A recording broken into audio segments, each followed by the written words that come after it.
Welcome to Self-Perfected.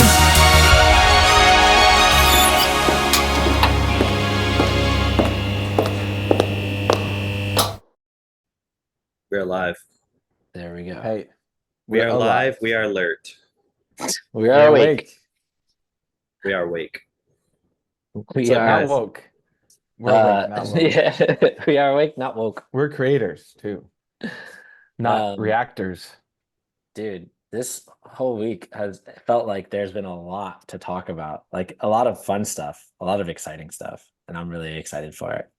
I'm here Like the for part it. about the ADL, the part about the Indian dude firing everyone. The part about the AI, the part about the David Irving, the part about Facebook, the part about all of it. It's all good stuff. Basically, So- everything I texted you guys over the past few days. That's what I'm saying. It's all good stuff. Where to start? This is Okay. my chance to catch up on everything Cameron. Can I tell some stories real quick? Okay, Yeah. go ahead. Tell some stories. I'll try not to take up too much time, but I just want to share some of these points. I think they're really cool. Yeah. All right, I'll share this. Let me see. Hold on. What do I had some stuff pulled up here. Oh, real quick. Did I tell the story already about Max and the Ayn Rand book?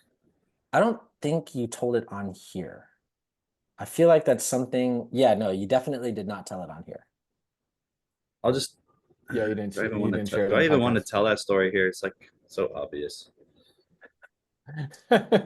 Why not? Because Well, all those other meetings. If the same point is able to be expressed through other stories, then cool. No, just But if tell that not, story. I think it's good. Well, I'll try to make this one brief because I have other ones I wanted to share, but it was just another cool point because like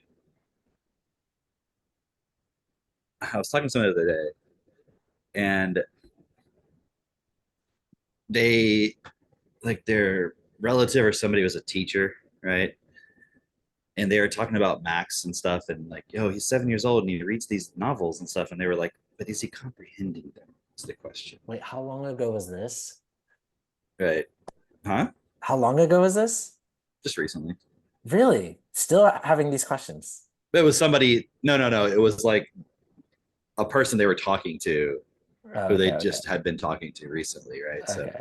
person didn't already know about it, but it was just the teacher having that question of, which, I mean, from the perspective of the system, if you were like this 7-year-old's reading novels, Yeah.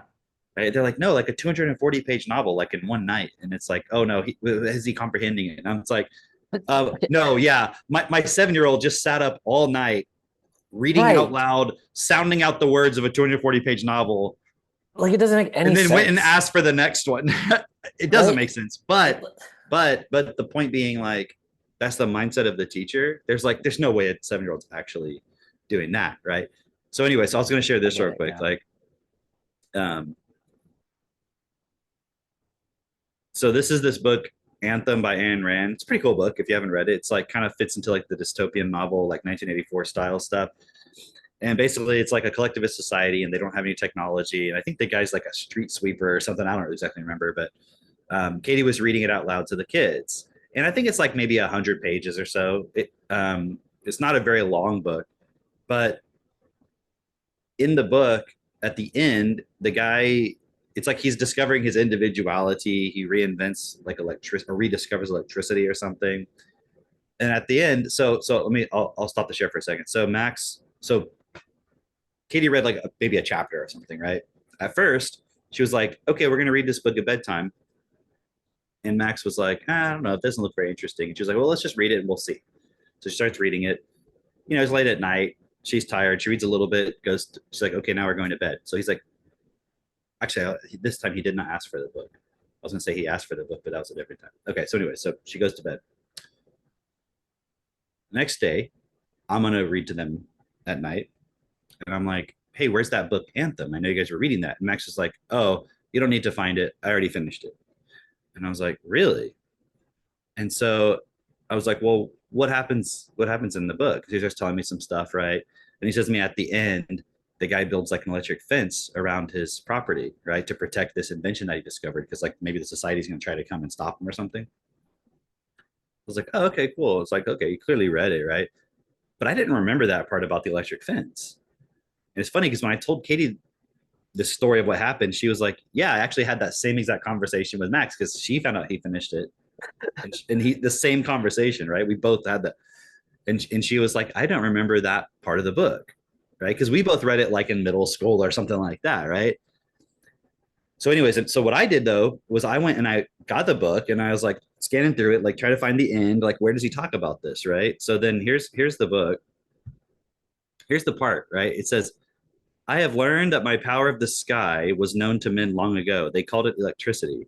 It was the power that moved their greatest inventions. It lit this house with light, which came from those globes of glass on the walls. I have found the engine which produced this light.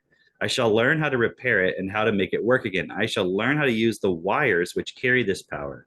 Then I shall build a barrier of wires around my house and across the paths which lead to my home, a barrier light as a cobweb, more impassable than a wall of granite, a barrier my brothers will never be able to cross, for they have nothing to fight with me with, save the brute force of their numbers. I have my mind. It doesn't actually explicitly say that he's building a electric fence.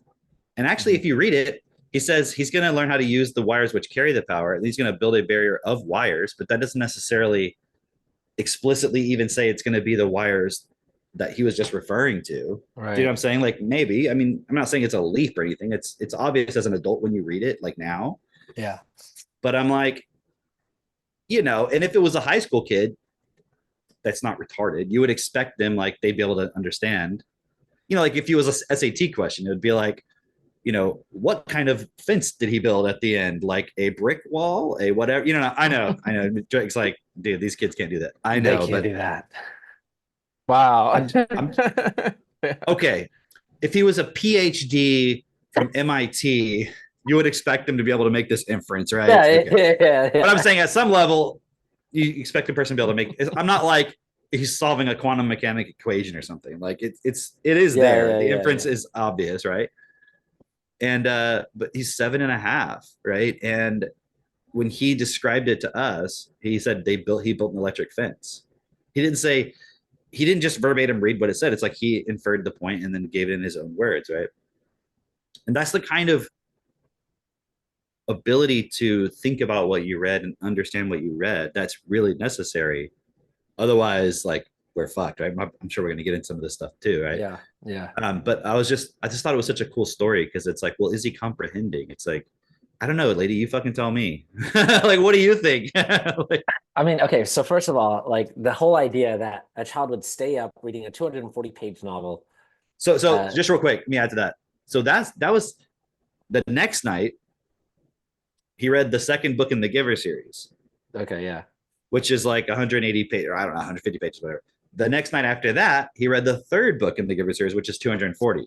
So that's where the 240 came. He stayed up all night reading it. I know because he came and tried to go in my bedroom and like wake me up. Like I can't sleep. I'm like, well, haven't you been asleep? And it's like 4 a.m. or something. I don't know. Like right. So, but he doesn't have to go to school in the morning, so he can just like sleep in a little bit. Right. Yeah. So good. No one has to yell at him to be like.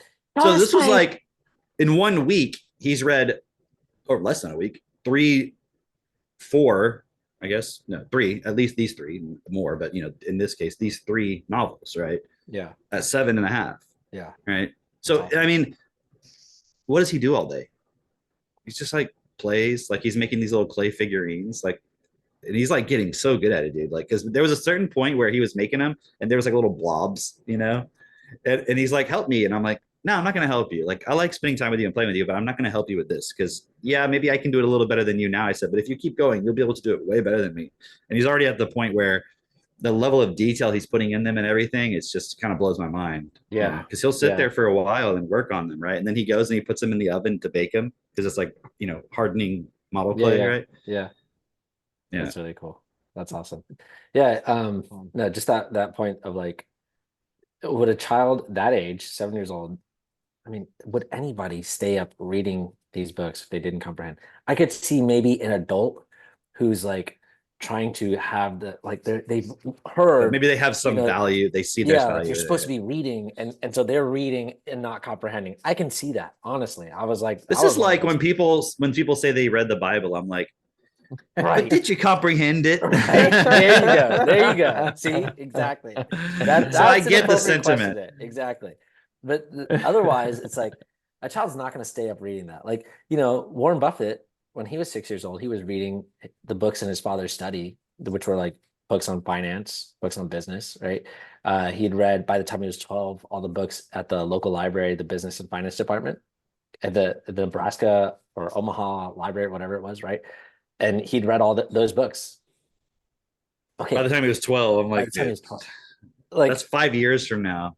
yeah, Max's right. ability to read since he was, let's just say his ability to read novel level stuff, maybe it was around 5.5, 6, maybe pushing. I can't exactly remember. So just within a year and a half, he's already developed the ability to read stuff like Anthem, all Right. these kind of books, right? And, Right. and also, like most of the books on my sci-fi, because I have several bookshelves that are just sci-fi. He's read most of them. But I haven't even read all of them yet. I'm like, he's And telling me about it. I'm like, shit, man. there's a lot of adults right now who they don't have the capacity to do that.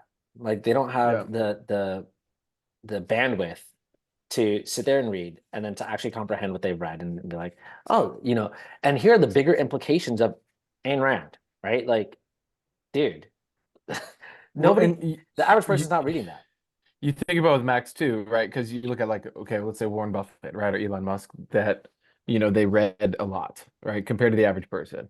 But then you look at Max and then all of his peers, right? Like he has a genius sister, who's 2 years younger, and all. It's like over time too, he'll have a whole network of peers from a young Yeah. age. Where Warren Buffett, I'm When they're guessing, like didn't 8, really have 9, anyone till 10, college. 12, and they start working together. Right. Yeah, the other thing too, I don't really know much about Warren Buffett's other than the stories like you're talking about, right, Drake? Like I've read that stuff, but like Katie was telling me about Kimball Musk, Elon Musk's brother, talking about their childhood Yeah. and like how severely, like how just fucked up it was. And like Elon Musk in school, like getting like severely beaten by bullies. And Mm. like I think it was him talking about Elon getting beaten up and like to the point where it's like you couldn't even recognize his face Wow. because it was getting beaten up so much. Wow. Right. And then you realize like, oh, that's what's driving these people. So again, that's why I'm saying I don't know Warren Buffett's story, but you have to wonder if there's something there. Well, other Yeah. than the stories that I know, like, But it's all I was just, positive stuff, right? I was just making the point that, with no kid's gonna read like that. Like with the technology that we have available today, with the ability to go out and play, with the ability to like, he can do model clay, he can like chop up some, whatever he wants to go do, run outside and do, right? Like We've the met kids who like you can give them an engineering textbook and they're Yeah. like 6 7 years old and they can like read all the words out loud, Sure, but they don't understand it. right. It's Yeah. just like their pattern recognition ability they're able to do. It's like some autistic trait or something, right? Right. But like that's what we're trying to show with our kids is like from the very beginning. Notice at 18 months we had him be able to recognize the letters, Yeah. and it wasn't just like he was born with that. Like we did it on purpose with TechnoTutor. Right. Like right, we right. know, you know what I mean? It's like Right. it didn't just, oh, 3 years old, suddenly he's reading the newspaper out loud. And you're like, what? What's happening? That's what happens with all these hyperlexic kids, right? Yeah. And then we did the same thing with Seneca. And now Caius is already knows his letters and is recognizing words in his TechnoTutor and so forth, right? He's 2.5. Yeah, 2.5 now. Yeah, it's funny is just a couple of days ago, literally Hazel started repeating thank you. Like it's the cutest thing. Because now like if you hand her something or you grab something from her, she'll go "Mhm." Like, and then if you go thank you, she'll go thank you. The That's way she cool. says it, it's like cute. Like it's really cute. It's really cute. That's cool. Yeah. But I was bringing that up because Christine just told me yesterday that they're changing the milestones for what to expect from your child, and they're delaying. So it used to be that at 12, 13 months or so, you should expect some speech from your child. Now they've delayed that to about 15 months, right? Mm. And I find that really interesting because we've had all that like Journal of American Medical whatever associate all that stuff come out and say, hey, these screens are severely delaying kids.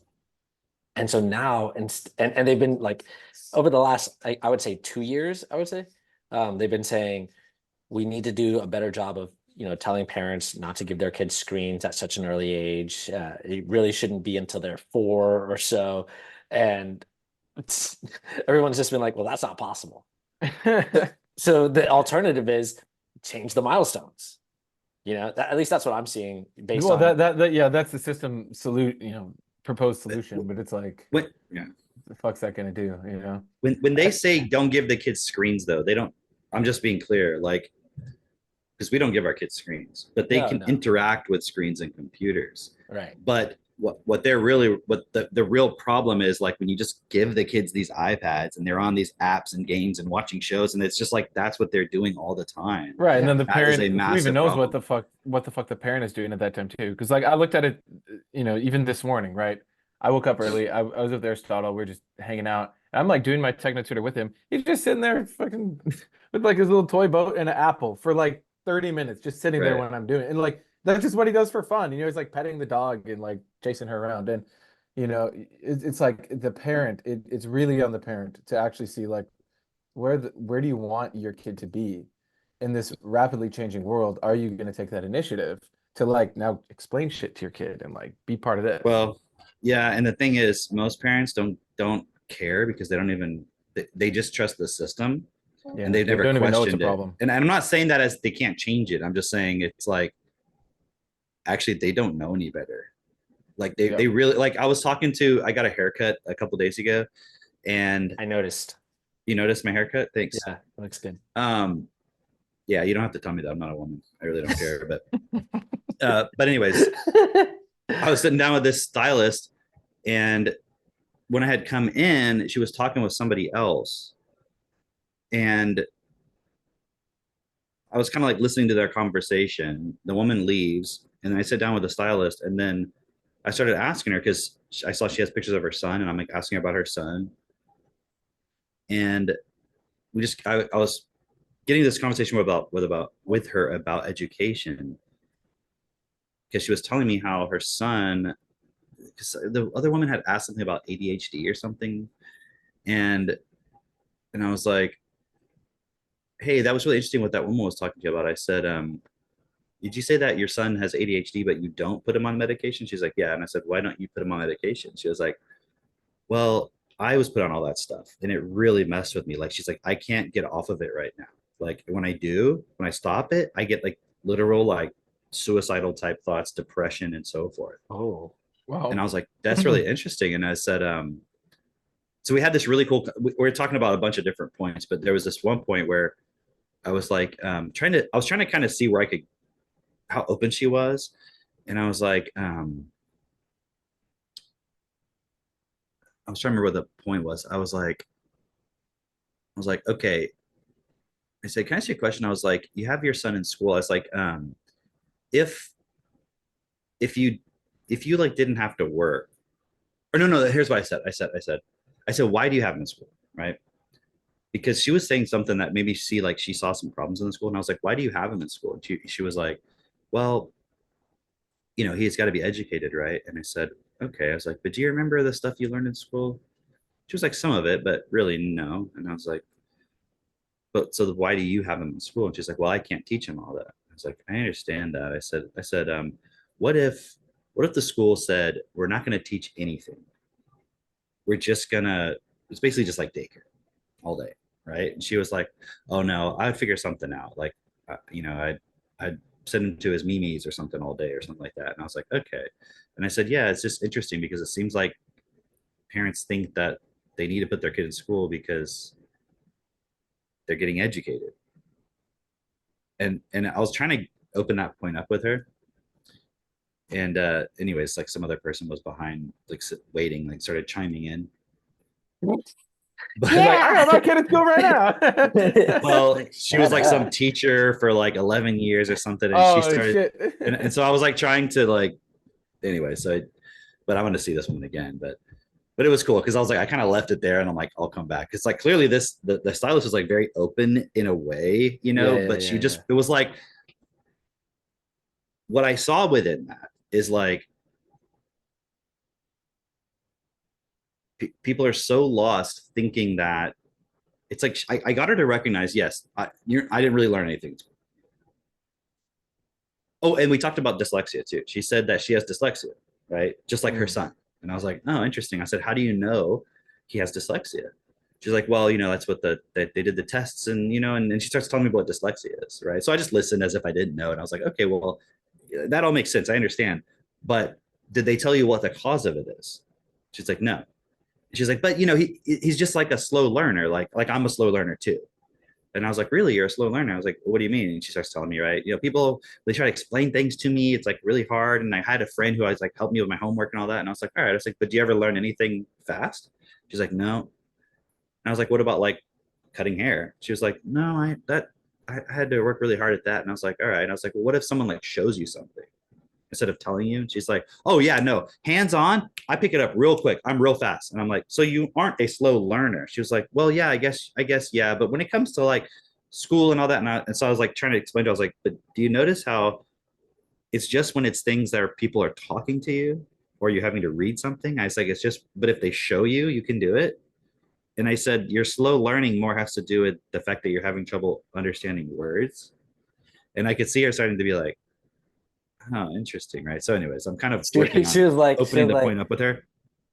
I don't understand the words that you're Right, saying. but see, the problem is It's like, there's I other just people have to there. show you, right? You trust your own eyes, don't you? Well, the thing is, like, I could see in that moment, because I saw that also there was someone else started chiming in at a certain point, but it was when I started talking about school and education, and then this teacher starts like talking, right? So I left it at that.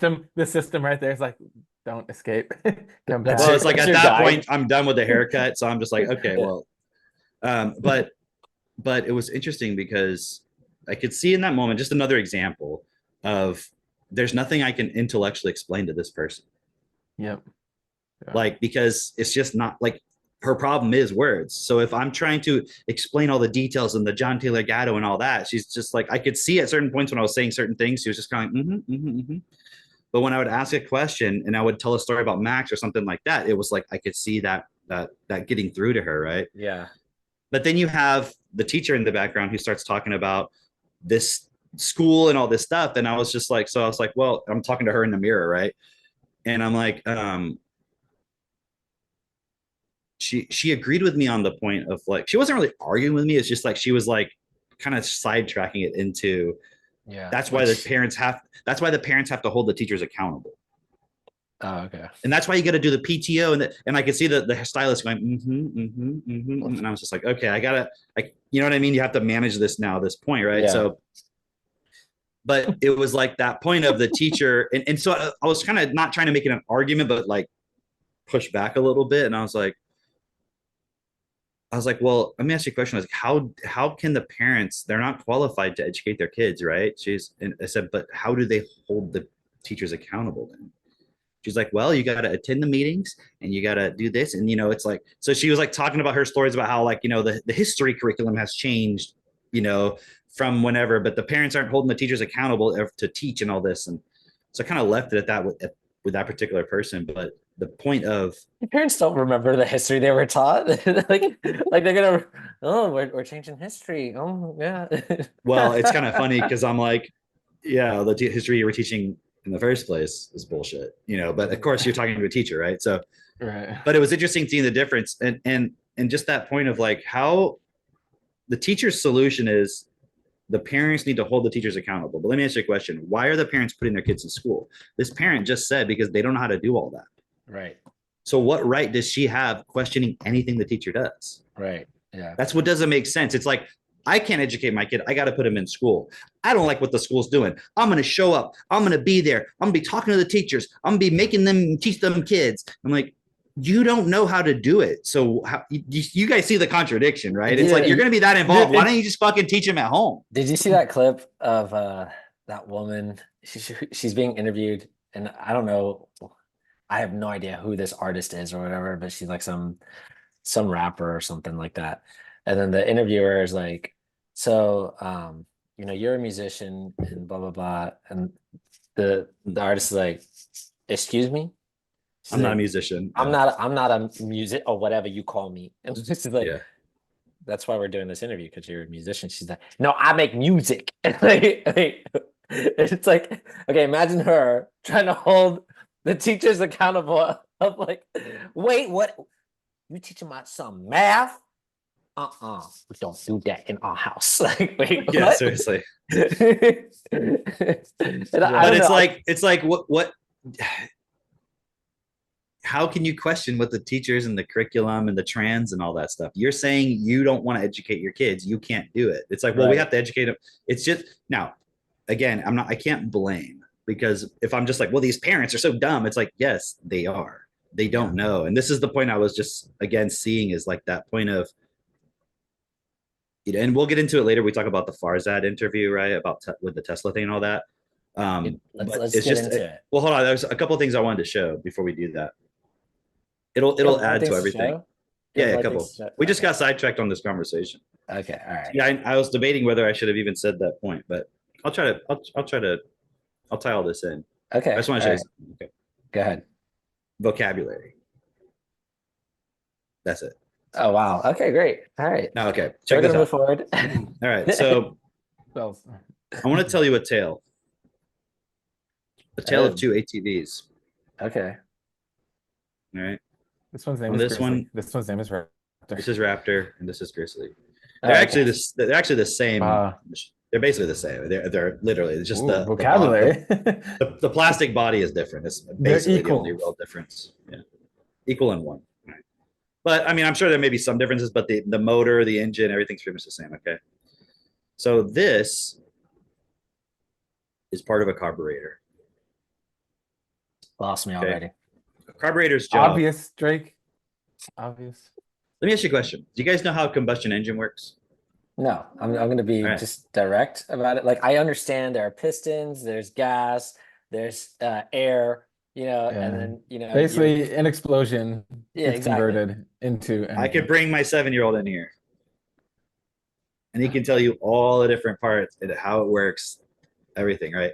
Yeah. So, anyways, you have these cylinders that move up and down, and they're connected to, let's just call them bars that go towards things that make the wheel turn. So, like, you have something that goes up and down that translates that into some other energy and motion, and then that eventually ends up making the wheels turn. Mhm. I'm with But the you. thing that goes up and down, right? You put gas in here, it compresses the gas, you have a spark, it explodes the gas and moves it up. Okay, and then it takes the exhaust out and then fills up with gas again, right? So that's the basic idea. But you have to get the gas in there. Okay, so the carburetor, what that's doing is getting the gas into that little chamber, Okay. okay, to be exploded. But if you just put like a bunch of liquid fuel, you wouldn't be able to burn it. Like imagine, it's not that it wouldn't burn, but imagine you have some gasoline that you pour and then you light it on fire. I mean, I don't know, gasoline's pretty explosive, but like, Yeah. but it wouldn't just go necessarily. It's Right, like if you when pour when gas have on a spray stuff- bottle of like alcohol. We were all, you know, pyro freaks when we were kids, right?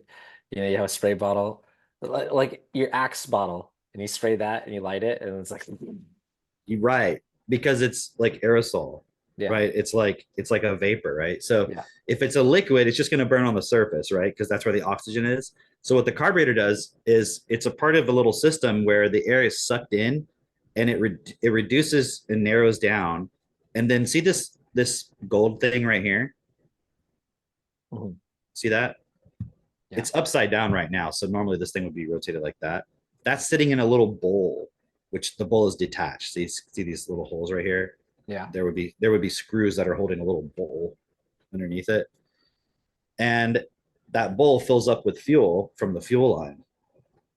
And then what this thing does is it sucks in. So it's on one end, this end over here is connected to like an air intake. okay, And then this end over here goes to the engine. You can't see it, okay, right? But it's basically flipped over. This black thing right here controls the choke. It controls a little flap inside this thing. Or actually, I think it's inside. I don't know which part it's in. Yeah, it's probably right in here. It's a little flap. And when that flap is like this, it's like, here's the hole. Air can go through, but when the flap rotates, it's like closing it off. Okay. right? That's what the choke does. It just Sure. regulates how much air can flow through this thing, right? Hence Uh-huh. why they call it a choke. It's choking. Genius. So the fuel goes up through this little guy right here inside there. And then we watched this video. I don't know if you guys remember this, like months back. I was talking about this video about this carburetor we watched where the guy makes like a clear see-through one on Smarter Every Day. Oh yeah, I remember that. And it like showed like that moment where like the particle of fuel floats up because it gets like sucked up, right? And it's like suspended for a moment. And then when the air like gets sucked across it, it like vaporizes that molecule of fuel, and like it's like becomes like, you know, infinitely tiny spray, and it gets sucked into the cylinder, right? And that's so it vaporizes it, and now it's like that's like the Axe bottle spray, you know what I mean? Yeah, yeah. Versus if you just put that droplet in there, it's not going to burn in the same way, right? So that's the point of this thing, right? And this little black part right here, if I flip it over, it's called a float. It's like this little kind of like plastic thing. Actually, it's the same thing in your toilet. Have you ever lifted off the back of your toilet? Yes. And there's that little thing that floats in the water. And when the water gets up to a certain point, it shuts off the flow of water coming in. Yeah. This does the same thing for the fuel. Okay. Like it's upside down right now, but when the fuel level pushes up, it shuts that off. Right. Okay. So what's my point? So let me tell you the tale of the two engines. They were not working. Right? These are the kids' ATVs, right? From Max and Seneca. And for like months, I don't know, maybe even since the last TT event we did here, I don't even know. They really haven't been working. I got hers working a little bit, but then it died. I don't know. But this one has not worked for a while, right? And I had taken this thing apart and I had replaced all the parts that I could and cleaned it, and it still wouldn't work. And then hers wasn't, the other one wasn't working. So look at this. Look at the difference here, right? So on this one, the float is sitting way too high. Yeah. Now this is actually the same one, same carburetor, same float. The only difference, see what I noticed, there's another one, but I could tell the difference between, because the other float was like a little bit, had like some yellowing on it. But this is the same one. But the reason why it's sitting differently is because I took out this little needle from each one. So this one on the right is the one that was sitting correctly. And what it's doing is, you can't really see it, but see this little metal right there? Oops, that little metal, that's the top right there of that. Okay. So this little needle is sitting down in a little hole, and it's like a little spring-loaded thing. So it helps hold the float in place and give it a little bit of play when it's okay. But this little tab that's holding that little thing in place right there, you can't really see it. It's set at in a certain way, and you can bend it, right? But everything was looking the same, except when I pulled them out, I noticed in the two different carburetors, the needles look different. Mhm. So I had to set this little metal tab on this one differently. See, I had to push this little metal tab down so that this one would sit like that with that other needle. Okay. So I did all that. There's Caius's little hand. I think that's Caius's hand. All right. See, there's the other one. See, I got it sitting more properly, right? So I had to bend that tab up so much to get it to do that, right? There's the bottom bowl, right? And see this little piece of metal right here? Uh-huh. I had to drill a little hole in that and pull it out with a screw. And it was what was inside of it was another screw like this. It's covered up because the government has these regulations that they don't want you to easily adjust that screw, because that screw lets more fuel come in. So it's like less, you know, climate friendly or whatever. But it's like, that was why the thing wouldn't fucking start. Oh, wow. Because here you have this one's called the main jet, and this is it's the idle jet. They do the same thing. Both of these do the same thing. They let the fuel in, but when it's idling, you're not giving it any throttle, so you're not forcing gas into it. Right. So you have a different circuit that the fuel goes into while it's just sitting idle. Yeah. And if it's not getting enough gas in there while it's idle, it won't even start necessarily. Okay. Yeah. So I had to pull this one out. I had to adjust that. See there, you can see the caps off now. Yeah. Do you see it there? Yeah. And then I had to unscrew this, pull this jet out, and I had to run some wire through it and like basically get any debris that might be in there and maybe open that hole up. So when I did all that, I put it back together, it finally worked, right? And this was Wow. after I got the other one working. And the other one, I think, I'm trying to remember what the issue was with that one. I just did some cleaning and stuff on it, and I finally got it working. I think I adjusted these screws. That's all I had to do. I had to adjust them. But with the second one, no matter what adjustments I did, it would not work until I cleaned out that jet. Yeah. And then like, and it's funny because I had sent Keith this video of the gray one working, and I was like, yeah, boy. And then he was like, what did you do? And then I go, oh, I just realized I actually put the good carburetor into that one, and I forgot that I did it. So I was excited because I thought I solved it. But then I put the bad one into the white one, and the white one wouldn't work. I'm like, well, at least I know it's the fucking carburetor. Yeah. So this is a process. And what I would do is I would go up to, it was like over a couple days. I went up to the H&W, the Honda place where we bought them. And I would go to the parts desk, and there was this old mechanic there, and I would ask him questions. Yeah. Right. And he would just sit there and tell me, and we were like, I was like, had the carburetor with me, and he's like showing me all the different parts and everything and what we're doing. And I would take it home and I would spend some time working on it, and it wouldn't work. And I'd be like, oh, fuck, maybe it's this, maybe it's that. So anyways, long story short, here, I'll show this.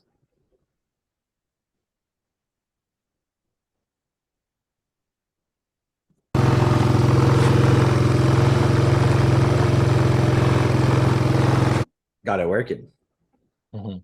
And I was going to show this one. There's With maybe a method. extra fuel injection. There's a method to my madness. Hold on. All right, here's Seneca. Oh, actually, I need this optimizer, right?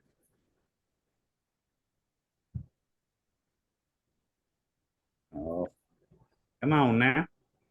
Come on, Grandpa. There we go. It's like trying to teach a boomer how to use email. All right, here we go.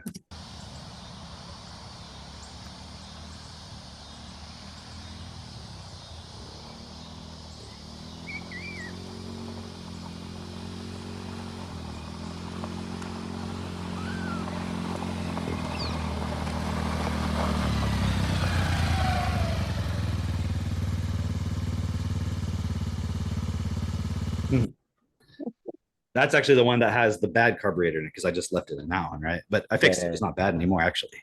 Nice. So I wanted to share a little bit of that, and then I want to share one more thing real quick, and then I'll make my point, and then we can move on. Okay. Okay, I got one more thing to show you guys. So this is a project I've been working on for a while. With the fridge, pseudo fridge. Oh yeah. Oh, I forgot. Well, I'm not gonna worry about it. So this was none of that. This is like insulation foam, that light, those bars, all that stuff in there. I have another picture of it, but like there wasn't even this floor in there. It was just concrete, and it was just a bunch of not junk. It was like a storage shed basically inside the barn. And this wall right here, this wall is the other side of the wall, literally right behind me. Okay, yeah. So I'm in an office right now that's built into our barn, and on the outside of this office in the barn is like just barn, right? It's air conditioned, it's insulated, but a lot of the time we don't even turn on the air conditioner out there. It's just got animal food and my tools and stuff like that in it. So I figured out you can we're going to slaughter a cow pretty soon here in a month or so, or a month and a half, I guess. And we decided to build a walk-in cooler. So I've been talking about that, but I just wanted to show you guys real quick. Like this was where it was at yesterday. Max helped me install this light, right? I don't have all the pictures of that. I had them, but I guess I didn't put them in here. But like I couldn't hold that up myself. And then last night I went and I put in the frame, or yesterday I put in the framing for this air conditioner. And Max, I put this in there from the other side, and Max had like a pole and was like putting the pole underneath it to help me, right? Yeah. And then I put all the framing in to support it and all that stuff, right? And then look at that. I got a little angle finder, exactly the right angle. Nice. And then I put in the door yesterday. Nice. And I'm sharing and it's a exterior door, and it seals like I've never put a door up before. In fact, I've never done any of this before. None of this. I've never done framing. Like, I mean, I've built some things outside, but it's like I didn't really care too much about the preciseness of it. But I had to figure all this out, right? And I had Keith, like, I was messaging him, like, and he's giving me advice and stuff because he's an architect. And at first, you see this dark brown one. That was the original board or stud that was on this structure. Okay. So I reinforced it here, and I didn't have this one at first. I had the door because it's a pre-hung door. I had it up against this one, but you see how there's that gap? Yeah. So when I screwed the pre-hung part of the door frame into that, it was like pulling it out so much that it wouldn't seal. So then I put a different board that was like straight there, right? And I'll Yeah. seal this gap up with foam. But then now like the door shuts perfectly, and when I open it, it doesn't like, swing on its own or anything. It's like it's perfect. Hmm. And I just watched a video right beforehand of a guy talking about it. He was like, you shim this and you shim that. I'm like, yeah, I ain't doing any of that. But I got the concept of like what you're doing, right? And so forth, Yeah. and because I was trying to figure out where do you actually screw things in at. Yeah. And so this was just yesterday that I did all that. Right. And my whole point with all of this, to tie it to like the point with Max and reading and all this stuff, is like, it's like how, and I mean, we'll go into a lot of points, I'm sure, today, but like how much of why the system is the way it is because most people don't know how to do anything. Hmm. And so you're like, I have to have a system where I can just push a button and it comes to me and it's done for me. And because I don't know anything. And then to the point where you're like, well, I don't know how to change anything. So maybe it can't change. Oh no, it can't change. Oh, it shouldn't change because God, and like you need this fucking like logical Yeah. apparatus in your mind that helps you justify why it can't change, because you don't want to admit that the problem is just I need to change. Yeah. And I like sharing these points with like the carburetor, that walk-in cooler thing I'm working on, right? Like I couldn't do any of that shit. Remember, Yeah. like when you visited us that first time, the very first time at my place, right? Hmm. I didn't even if I had to like change a ceiling fan, I would have been like, I have no fucking clue, Yeah. Yeah. Yeah. because that's just where I was at in my process of developing my self confidence. But also the environment, it's like you didn't need to. But then we come out here, and I mean, we've shared a lot of that obviously throughout the years on the podcast and everything. But like I kept going up to the parts shop, and I'm like, I could have just bought a new carburetor. I could have just taken it there and had them do it. But I'm like, no, I want to know how to do it. Like, what if it breaks Right. again? I want Right. to like know how to do it. I could have paid a contractor to go build this cooler for me. Right. But if it breaks, I know exactly how it was built. Right. I know what the issue is. Same thing with like our irrigation, with like a lot of the plumbing in the house or outside of the house for the gray water. I know because I did it exactly how to fix it. And this is the problem with our system, with currently where we're at as human beings. You see what I mean? Yeah. Is that we don't know how it was built, and then we don't want to sit and take the time to investigate it because we're so busy trying to survive. Yeah. But it's like, Even if you have like, even if you have, because I'm just thinking, okay, if you're the person who's overseeing a house being built, and everybody who's building that house maybe can do all the different parts of like, okay, I can put up a door, but so can that guy, and I can do the concrete for the foundation or whatever. But the point that I'm getting to is, uh, even if somebody does a poor job at whatever it is that their duty is, what I can see is, generally speaking, the way our system handles it is they just shame that person. You did a poor job, you're terrible, whatever. And that person feels like, well, I can't get better. I'm bad at this. Mm. And then they'll like, generally speaking, most people will move on to something different. They'll do something completely different. They won't focus on that anymore. And it's like you're only supposed to be, or you only feel good really at very small amount of subjects, a very small circle of things that you feel like, oh, I'm skilled in this, or I can handle this. And everything else is like, you got to outsource that. You can't do it yourself. But keep going.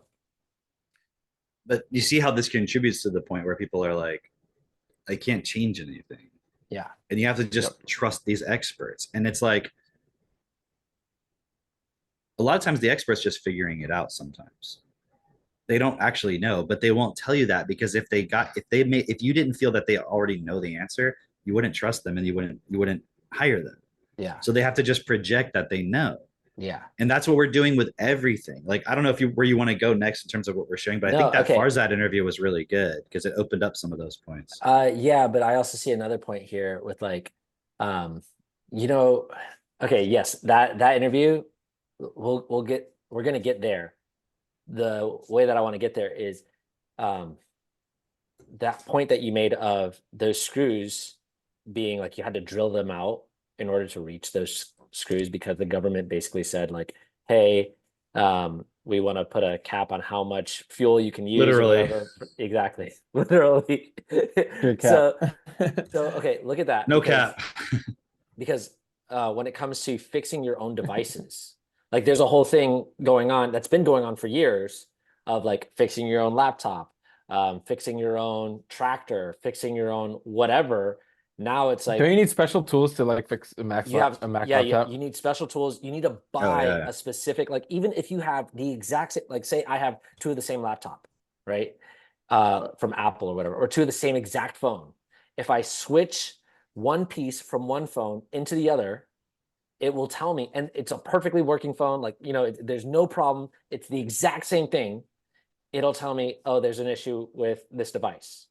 You can't use it basically. And that's because they put these things into the way that they're built that it has to run with this specific system and only they can fix it. Only they can have the ability to change that. Which then ties in really nicely with that interview with Tucker, actually, where he's interviewing, I forgot the guy's name, but they were talking about the Telegram guy. Forgot how to say his name too. Pavel? Yeah. Pavel Durov, yeah. Yeah, Pavel Durov. Where they're saying there's this thing going on where the US government, and this is happening all around the world, but basically we think that the US government is for free speech and whatever, and that's what they've been exporting across the world for decades or whatever. At least that's what they've said on the surface, what we've been made to understand.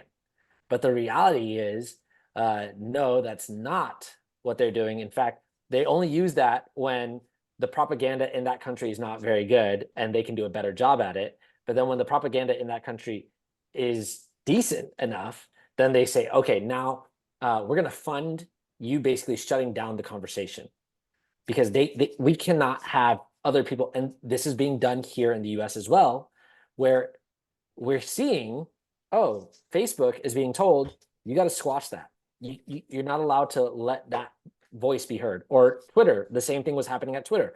The same thing is happening basically. Like the government is literally calling them saying, hey, don't let this story happen or don't do that, suppress this point. And that's what Zuckerberg just did a letter to Congress exposing this, right? We already knew this, but he's formally saying it, right? Right. You know, which is kind of interesting. It's kind of like, remember that point about Casey Means where he was like, or he's Casey, right? Or Callie. He's Callie. Where he was like exposing points, and then he got a call from the guy who's like, hey, that's interfering with my point. That's not polite. Right. Remember that? But that's literally what happened here. Zuckerberg does this, but now he's got all these people on his side, like Elon, Trump, etc., where he can do this. Because otherwise, if he had done this before, they would have been. And I don't know. Like, I think this also could just be a cover my ass kind of thing because I know what's coming. I think that's a large part of it, and it also might just be I'm trying to get Trump elected. Right. That's what I see. It's like they want Trump elected so they can do the whole like build their big computers. Exactly. Nuclear power, big computers. So this, if you haven't seen this letter from Mark Zuckerberg, he says in 2021, senior officials from the Biden administration, including the White House, repeatedly pressured our teams for months to censor certain COVID-19 content, including humor and satire. So including humor and satire, and expressed a lot of frustration with our teams when we didn't agree. And basically, they said that they go down that they also talked about suppressing the Hunter Biden laptop. Oh yeah, as Russian disinformation. Right, that's Russian disinformation. We all knew that was bullshit. Right. And then later it was admitted. And he's like, yeah, we actually, exactly. I wish I wouldn't have done that in retrospect. I'm like, well, then why didn't you? Then why didn't you do it? Fucking bullshit. Then why did you do it then? Right. Yeah. Hold on. Do you think Mark Zuckerberg knows less than me? No. Like in terms of in this, yeah. But you know what I mean? In the terms of like whether it was real or not, like, well, the FBI was telling us. I'm like, yeah, I heard that too. Yeah, right. Exactly. Like, it's not like just because the FBI called him and told him, and then it turns out they didn't actually give any different information. It'd be one thing if it's like, well, look, you heard it in the news. The FBI told me and they showed me the evidence that you didn't see. That'd be one thing. But Yeah. that turns out that didn't even happen. So he Right. just believed what we could see with our own eyes was bullshit. That to me says he was wanting it. You know what I mean? He was agreeing with it. That is Right. or he was like, look, I have a business. I have to play by these rules right now. But now the power is shifting to this side. So now my business, if I go along with the Harris thing, my business is fucked. I got to Right. go over here now. Right. So Right. it's not principle based. So the reason why I was bringing that up was specifically because they made this point in that interview with Tucker and whatever that guy's name. I'm sure you put it on the playlist, Mark right? Benz, I think, or something like Yeah, that. Benz. Something like Benz. that, Yeah. Okay. They made this point that when they see that, okay, our propaganda is not really effective, it's not really working, because you can only spit out lies and people believe it for so long. But if you can cross-reference these lies, then it's like, oh, wait a minute, no, hang on. I can see this doesn't make sense because of this, this, and this. So now they have to suppress what they call malinformation, which malinformation is basically, it's true, we know it's true, but it hurts our cause, it hurts our message. And so that's what we've been seeing. That's why, some of our podcasts have been taken down during COVID and whatnot, because of we were saying the things that were true, but were malinformation, but they called it medical misinformation or whatever the fuck they called it, right?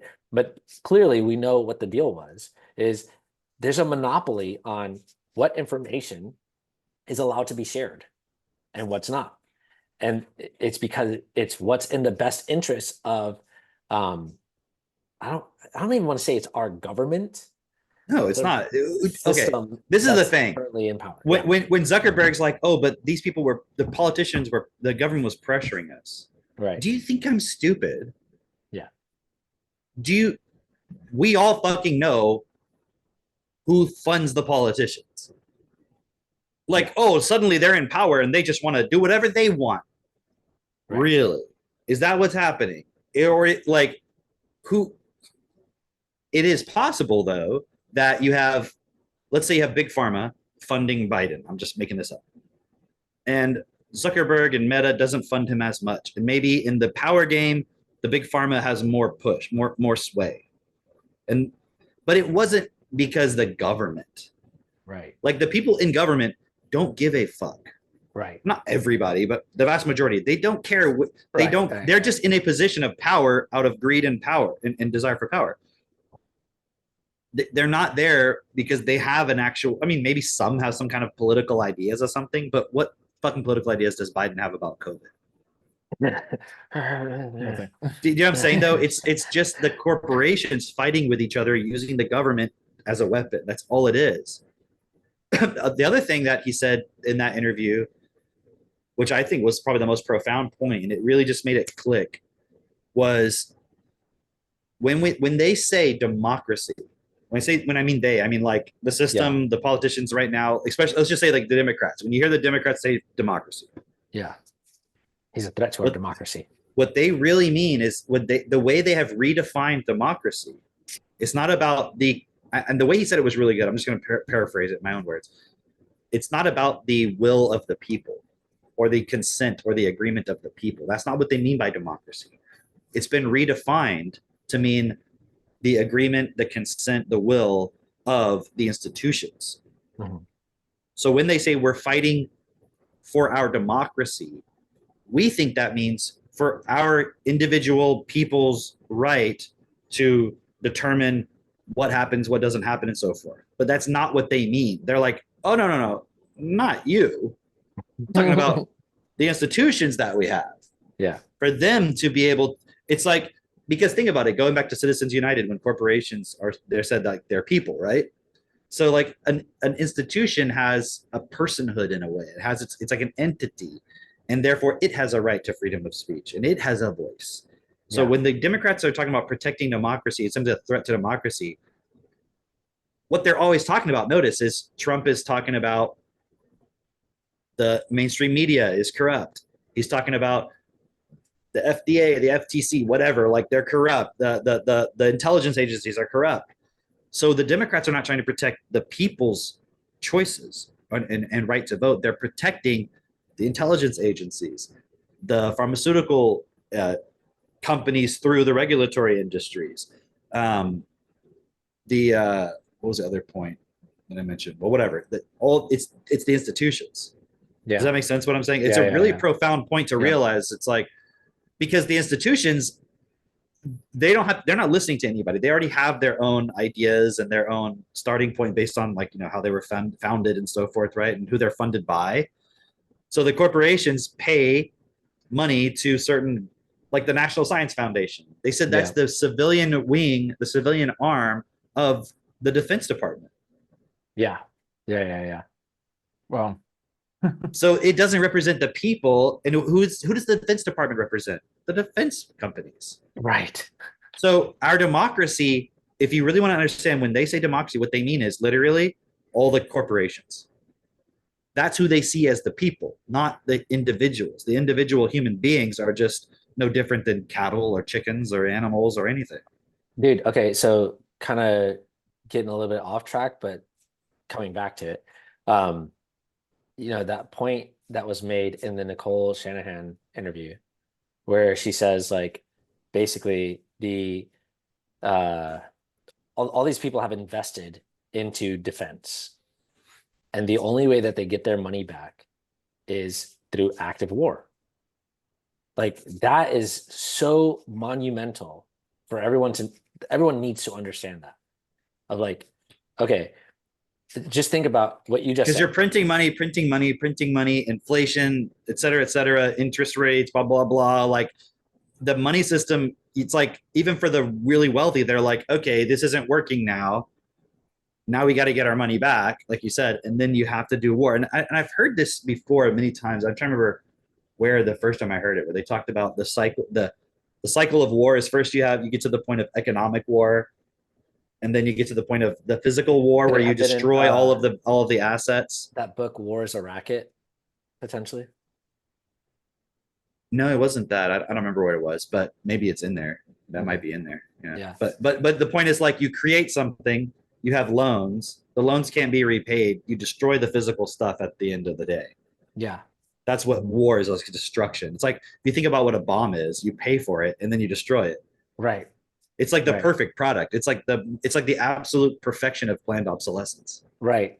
And so this is part of the reason why And you destroy something else. Yeah. right. So you got to print right. more money And then- to and then rebuild you new can get shit. paid- yeah, and then you get. This is the point. So this is part of the reason why they want to get rid of Pavel Durov. That's how you say it, Pavel Durov.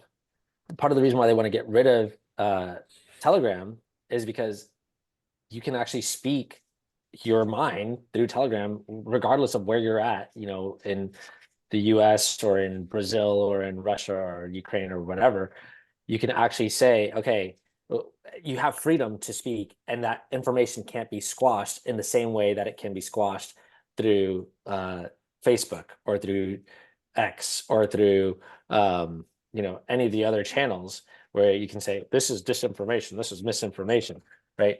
And so if you have that open channel of being able to communicate freely with somebody directly, like say, hey, this is what's going on, the problem for the powers that be, then they can't say, well, no, you're not listening to my bullshit COVID thing. You're not listening to my bullshit. Yeah, you can basically talk Russian freely hacker. to each other. Exactly. Mhm.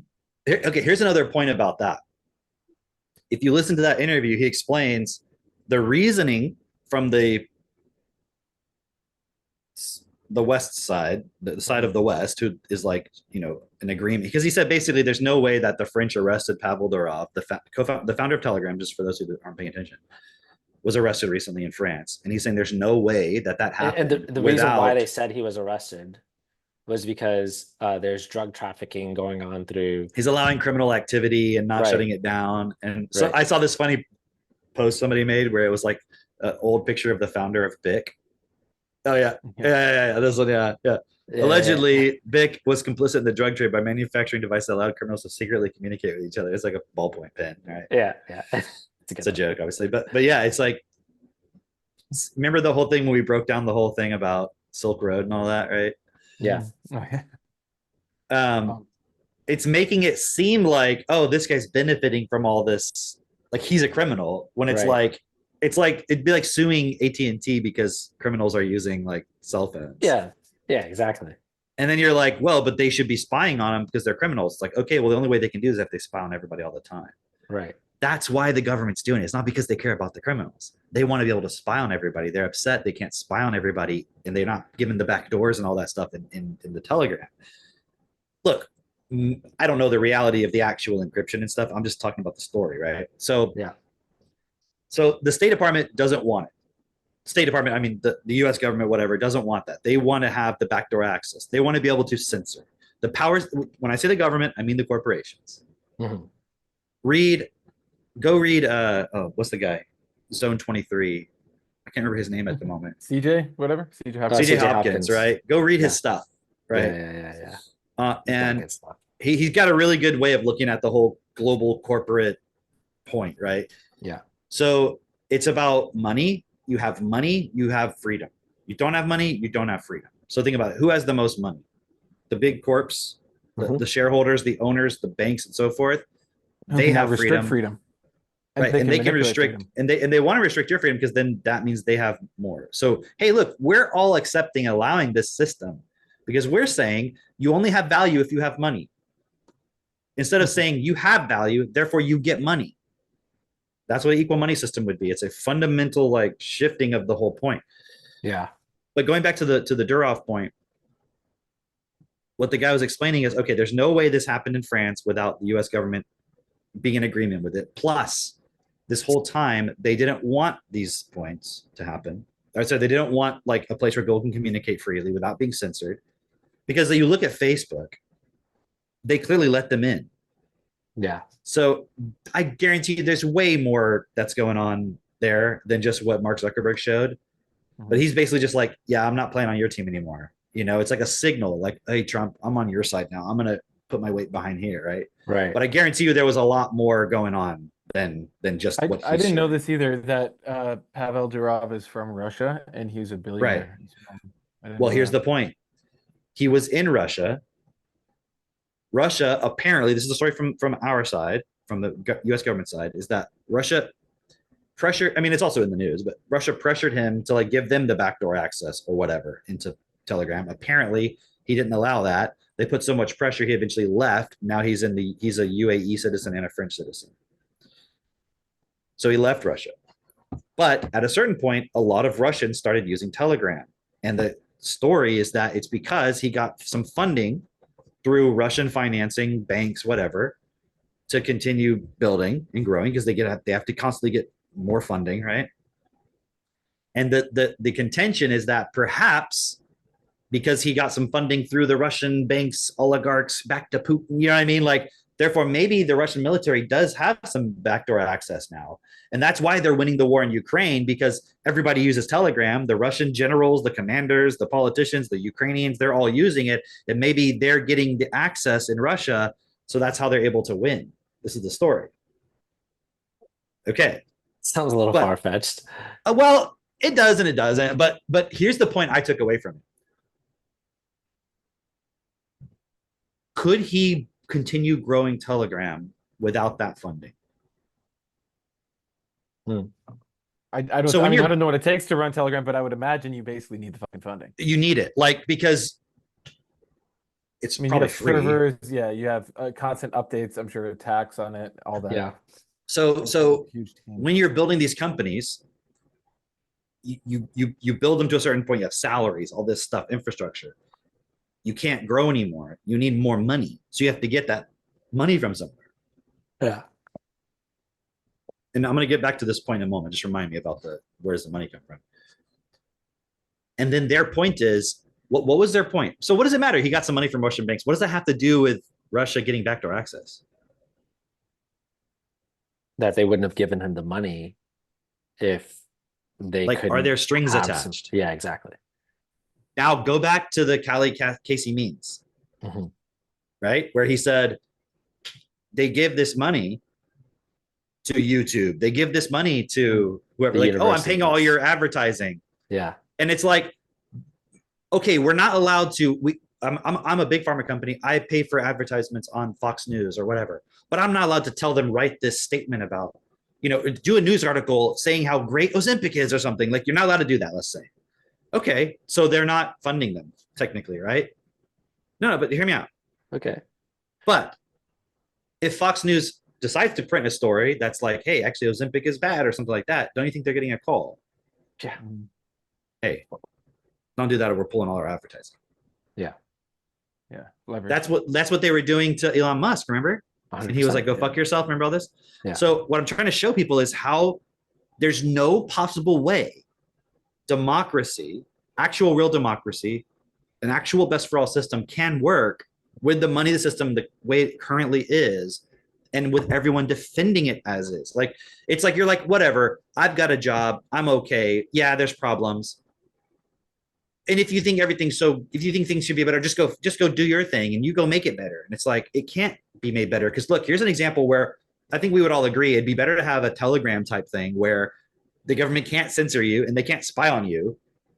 But notice, just by that existing, the guy's under fucking constant attack.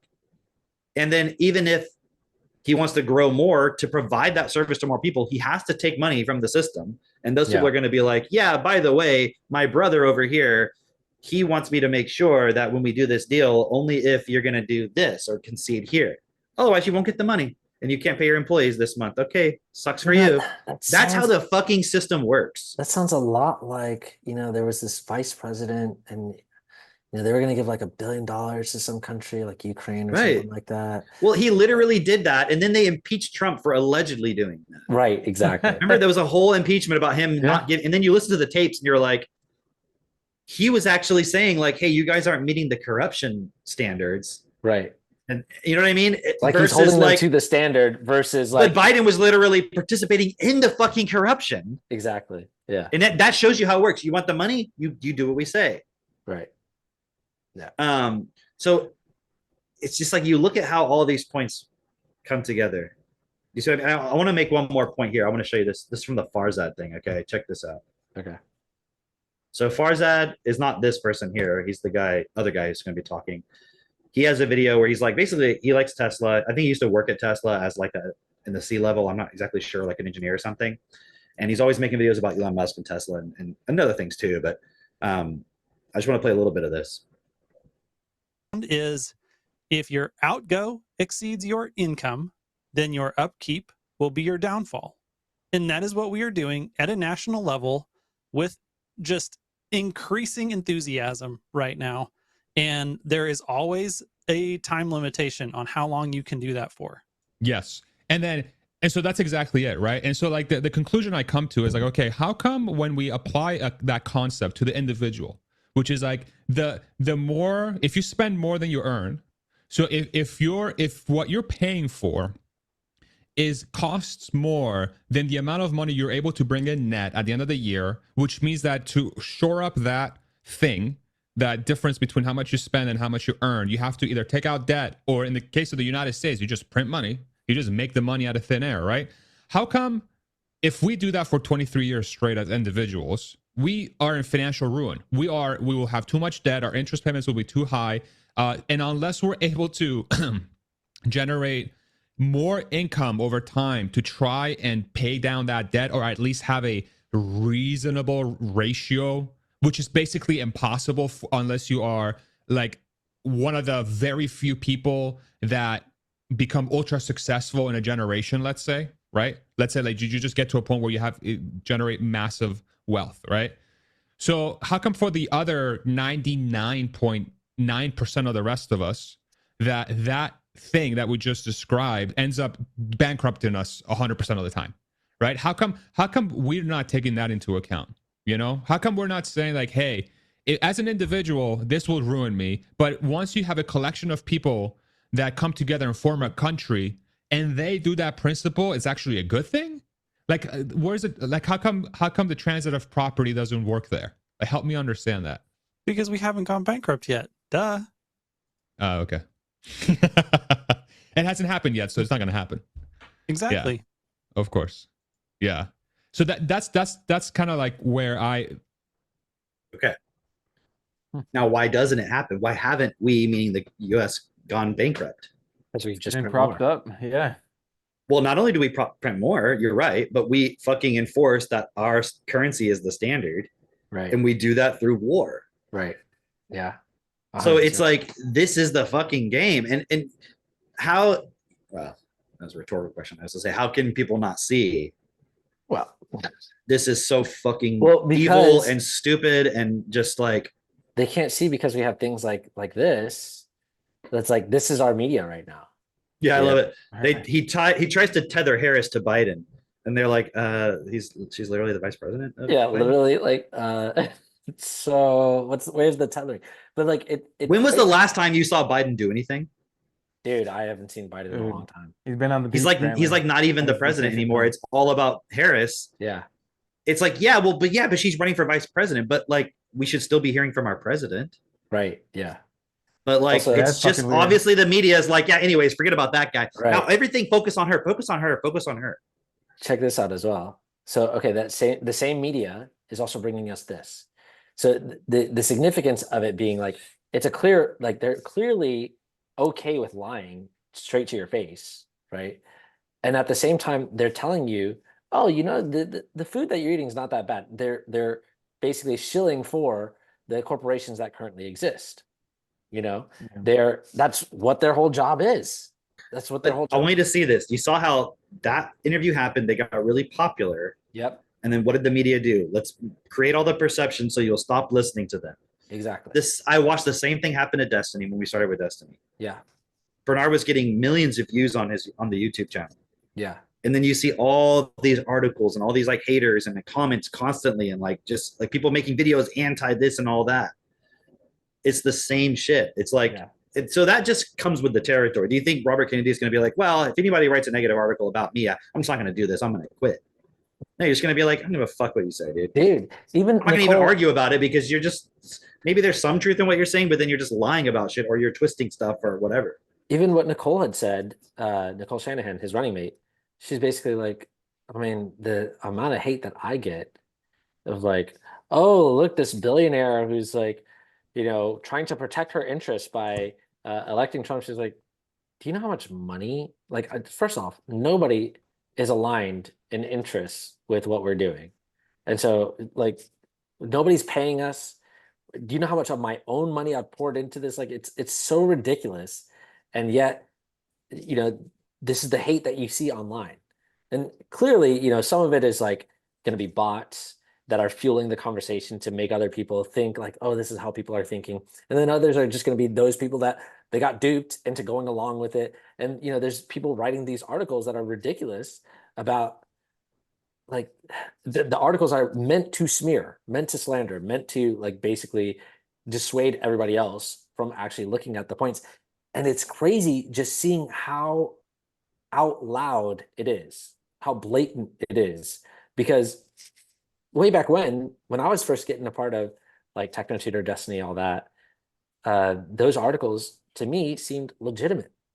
As in like I was one of those people that just wholeheartedly believed if it's printed in a mainstream article or mainstream organization, then it must have been vetted, right? Right. Like clearly, right? That has to happen, no? But think about the whole the Hunter Who's laptop vetting? thing. Right. Think about the right. Hunter laptop thing. That was suppressed. It Right. was apparently vetted by the New York Post and then suppressed. And then And- you and no- realize, no- like, oh, Not only that, they got 50 FBI agents to say this was Russian to disinformation. straight up lie. And they signed their names. So okay, so can you actually trust any of that shit? Really? And it really comes down to what I see is it really comes down to is like you have to know that what you're doing, like you just have to have Dude, self-trust. I got a fucking spell to break right now. Okay. Yeah. Okay. But let me just finish this point and I'll let you go. But like Yeah, go. what I see is like from the perspective of being in self-perfected, sharing TechnoTutor, like sharing what we're doing, this vision of creating a world that's best for all. You can't be afraid of like these people talking all this bullshit or whatever, because we're seeing it's not just happening to us, it's happening all over to every single fucking person who has anything that has anything against the system. And you bake your own, Anything that's actually just trying to improve things and make it better for everybody. like literally, like you make your own bread from scratch, and you're not buying from Here's why you're a the Wonder neo-Nazi. Woman.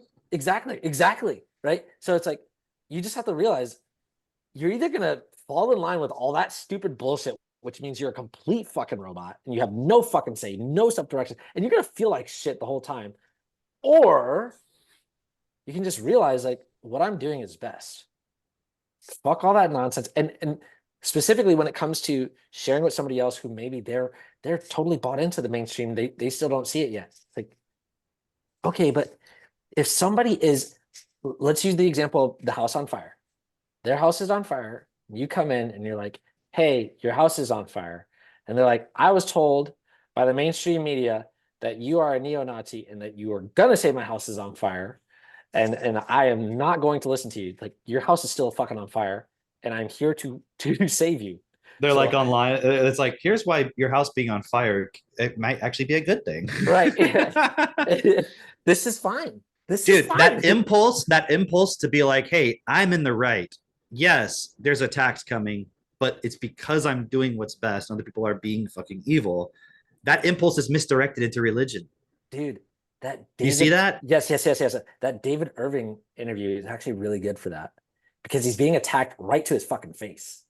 And he's just like, yeah, well, that's wrong. That doesn't make sense. These people are getting paid for this, that. And it's just like, and the guy is like just fucking for the entire interview, just like spewing bullshit at him. And he's just like coming at it. Like, he's just staying strong and like, no, that's stupid. No, that doesn't make sense. And like being really professional about it. Like, way more Did you watch professional. that Katie Hopkins video? Katie Hopkins? No, I don't think so. Oh, Which one- dude. Which one is I'll that? talk about. Let me play this first, because I really Okay, want to yeah. drive this point home. I want people to understand, when you see Elon Musk or you see these billionaires as like superior human people, they're not actually. Hmm. Okay, and I want to tie it back to the point about the printing money and all that. But I want to play this thing from the Nicole Shanahan thing. I'm going to speed it up because I know it's a little bit, but. Does it never come up that our kids are sick? Like, it's just so insane. Who could argue that? Like, who, forget even, you can argue with his what the culprits are or something. Oh, I think he said this, but I don't think this is what's responsible for it. I think this is what's okay. I'm totally willing to hear those arguments out. But how is this not at the center of every single presidential campaign? Like, our kids are sick. What's more important than that? Oh God, am I going to go there? All right, I'll go there. When you have a kid, it changes your perspective on these statistics, right? Versus when you are, a bachelor or somebody who doesn't want to have kids, and everyone's entitled to their own decisions. But if you've lived, and this is why our campaign resonated so well, this is why it was so important, is that so many parents and people are afflicted, and they're Democrats, they're Republicans, and they're independents. And that's why doing this as an independent candidate worked. That's why sharing with everyone that we were an open umbrella and we would take anyone in who cared and wanted to sincerely work on this issue. There's so many, I can't tell you how many hundreds of letters I've received. Personal. I mean, these are really personal letters that I'm getting describing what's going on in homes across America. People struggling to keep their kids healthy, their kids that just won't eat, their stomachs don't work, kids that have behavioral challenges and self-harm, kids that the parents are just trying so hard to get through to and they can't get through to them, and no one seems to be able to help them. I've heard from grandparents who have grandchildren that are affected. And these are people from every walk of life. They're, wealthy Wall Street people, or they're veterans, or they're farmers. I mean, it's literally everybody. This is the thing that has no real social divide. Just because you're wealthy doesn't mean you're saved from Just this to be by clear, any she's talking about the point of like these kids who are sick because of toxic food supply, et cetera, just shitty processed foods, but also like autism, all the different points that, clearly is fucking up, you just look around at the kids today. measure. So there's something in our environment we've got to figure out. And, I had already been talking to some of the censored scientists before this and getting some indications of what's causing all of this. But to talk about it publicly, most people cannot actually afford the risk. And that's where I think Bobby has come off as being incredibly brave, somewhat cavalier, in putting himself out there to just receive all of the attacks up front on behalf of these people that can't be platformed, because they would be deplatformed if they, were heard more publicly, and they literally cannot afford to lose their licenses, their mortgages, etc. Yeah, that's such a good point. It's one I've tried to make myself several times, but I saw it and from people who are maybe like broadly speaking would be like on our side of some of these issues. But I've seen like stuff on social media where people will be attacking people who got fooled into taking the vaccine or something like that. And you're kind of like, hey, listen, like if there's a dad who's got 3 kids and he's making $70K a year and his job told him he has to take the vaccine, like that guy had to take the vaccine. You're not like smarter than him or better than him because you were in a situation where you weren't like, didn't have your back against the wall like that. Like I'm not better than that guy because I didn't take the jab. It's like, I just happen to have a job where you couldn't force me into taking it. And if it was a choice between me having to take that or not being able to provide for my wife and kids, I would have taken it. Like it's not, and there's something where like people who do have a little bit of money in the bank, people who are in a less vulnerable situation, there really is an onus on us to step up and tell the truth because the vast majority of people simply are not in a situation like that. Like they cannot risk, you know what I mean? Like in today's America, particularly with the price inflation, in today's America, for like the average, say like family, you know, and when I say average, I just mean like a working class family. Like if the, you know, a wife who's a waitress and a dad who's a truck driver or something like that, they're not in a position where they can do anything to risk their livelihood or risk those arrows coming at them. And what we need is the people who are in a more comfortable position, even though, again, it's very easy for those people to not want to do it because, of course, you're comfortable. Who wants to give up that? But there kind of is an onus on people in that situation because if they don't stand up, no one's going to be able to. Yeah. And trust me, it's been hard to stand up. Like I had a pretty comfortable existence, you know, flying under the radar, doing my philanthropy. But the frustration I felt in my own life to be heard on behalf of my own child and living in an environment in which there are environmental toxins everywhere, going to the mall and seeing like every 3 child has some kind of issue. Because, you know, being a mother of somebody with special needs, you start to become hyper aware of every other person's special needs. And, you know, you can't in your right mind just say, all right, well, this is actually what they used to tell parents in the 70s. Have another one. Don't worry. Move on. You know, these things just happen. You know, we live in a day and age where just having 1 kid is a huge deal, right? It's tough. Having 2, you're like extremely fortunate. And if both are healthy, I mean, you're in this, you know, sliver of you lucked out in a really serious way. But that's just not the case for many people our age, Dave. And, I think that had I not done anything, I would have lived a life of lies, and I would have just lived a life within the silos of my own pains and frustrations. So in many ways, for me, it's been very cathartic to do this. And that's what drives me. I mean, I laugh at some of the comments I get sometimes from the far left that like, I'm a billionaire and I'm aligning with Trump to protect my financial interests. This has been so expensive. I have made no money, nor am I aligned with any groups that have ever like promised to make me any money. In fact, you know, this is true.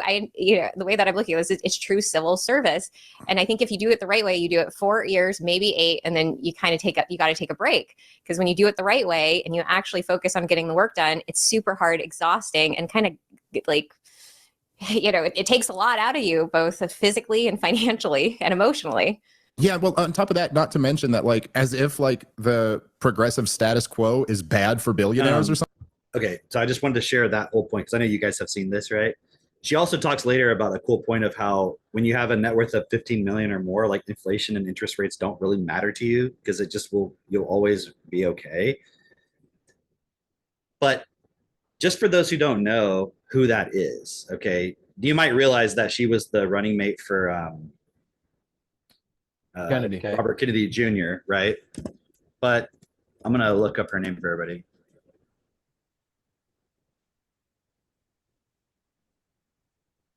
While you're doing that. Here, let me pull it up. Okay. All right. That was Nicole Shanahan, right? She's a net worth of over $1 billion, right? So you're not just talking about some random person who's like, oh, I want to make a difference. She was married to Sergey Brin, right? Or has a kid with co-founder of, one of the founders of Google, right? So my point there is like, it seems like these people are superhuman. Like, look at how they just built these companies. And I'm like, no, they know how to go and do deals with people. Mhm. Like, yeah, there may be some like there's perseverance and all that stuff, but that's the case like of anybody doing anything. Yeah. But they know how to play with the most important thing, which is the money, and they know how to do the deals. But then if you do the deal and you go back on the deal, you don't get the money anymore, Right. and then you get no support. But imagine you want to make a difference, and then literally you go to everybody, and they're like, "Yeah, we'll help you. We'll give you that money. You'll have to pay it back with more, but also you got to give us some things." Yeah. Like, are they going to be like, "Oh yeah, if you want to just question the entire education system and everything, and make people smarter and like not be able to question the media and read all the shit themselves, like do you think that you're going to get any fucking support?" No. Like, they're just questioning like, hey, why is our food supply like highly processed and toxic with fucking chemicals and all this shit? And they're like, nope, no more support, cut you off, you're terrible, right wing, you're Nazis. She's like, people, I don't know how many people picked up on the comment when she said she's being attacked, people saying, oh, you're a billionaire, you're just aligning with Trump to make money. She's like, I'm just losing money. I'm Right. losing all of my friends, all of my network. Like, I can't ever go back to that world unless I just go back and play along and everything, right? But Right. she's like, I'm putting everything on the line. You say, well, it must be easy because she's a billionaire. You don't understand. The way you become a billionaire is by just compromising on all of this. The moment you stop compromising, look at what happened with Kanye West. Yeah. It's like you don't get that stuff anymore, right? And then obviously there's levels of compromise. So maybe you compromise in some ways, but then in other ways you don't, and so forth, right? Look at Candace Owens. The moment she started saying certain things, they're like, you're done. But she had another network to go to that has money. Yeah. She had a group that she aligned with, the Catholic Church. Yeah. Oh, like they're so fucking like they've got the fucking solution, right? Dude, okay. Speaking of Candace, it was so interesting because just this past week, Christine was telling me about like how she's seeing all these people on Instagram or whatever, like all these moms who are like they're doing the sperm donor thing, and I just don't get why people are doing that. Like, it doesn't make sense. And then Candace put out a video the same week that Christine was bringing this up to me of like, hey, I'm seeing this trend of single mother by choice. And what was really cool about the video is in the first like 2 minutes or so, she brings up Century of the Self, right? Oh, And, and wow. she's like, go watch that, like, because one of her viewers like commented that they're like, Ahead of our time. I know. literally. But, that's all but the shit our we're talking time about. has come. Our to time put it- has come. Like, Time let's is go. Time is here. So yeah, no, it's really interesting because we've been calling this out, since the beginning, but also just the point of basically what she was sharing was there's a whole bunch of women who are going and getting a sperm donor, having a child with no husband, with no intention of having a husband. And they're like, hey, I'm financially stable. I've always wanted a kid and I'm just going to do it. How are they financially stable? How are Yeah, they is work? there a qualification process here? They Well, go, hold on. Do they have a net worth of 15 million or more? No, they don't. Right. No, they Then don't. they're not financially stable because Exactly. interest rates, but also that they just have a job. They just How are have a you job. gonna effectively How do you know you're educate and raise financially- your child? For the next How are you 18 gonna- years? How are you gonna effectively educate and teach your child? Yeah. And teach and raise your child, like be with your child. You're just Yeah, gonna put yeah. them in daycare and school so you can stay at work because you don't have another person that's supporting. Exactly. And who's gonna teach that child how to be a man as well, right? Dude, okay, so they showed a clip and the clip was just so interesting because it was basically, first off, there's a whole movement called single mother by choice, right? And it was started by this woman who she was getting up in her years, she's like 36 or whatever, and she realized she wanted to have a kid. And there was a stigma at that time. This was like in the 90s or something, or maybe earlier. But there was a stigma at that time for being a single mother, and she was just like, you know what? I'm just gonna do it. And she's some sort of psychologist or whatever. Very interesting, right? Oh, great. What's yeah. her name? Psychologists are great. I forgot her name, but if you look up, I'm just Single Mother by wondering. Choice- yeah. Just I know what wondering. you're wondering. I know what you're wondering. I'm just wondering. But anyway, she lived in New York. So it's suspicious there too. There's a lot going on there. Anyway, she had these kids or whatever, they interviewed, I don't know if it was specifically her kids that they interviewed, but they interviewed these kids who were these grown adult men who were in their 30s, who were raised by a single mother by choice. And they had asked them, you know, so what was it like being raised by, you know, your mom or whatever? And they said, you know, we never saw any conflict. You know, there was never any sort of like, you know, shouting or anything going on in the home. And they said, Is it so, not seeing conflict? wait. So they asked, they were like, so was that good? Like, and they were like, well, we don't know how relationships work because No they never shit. saw a relationship.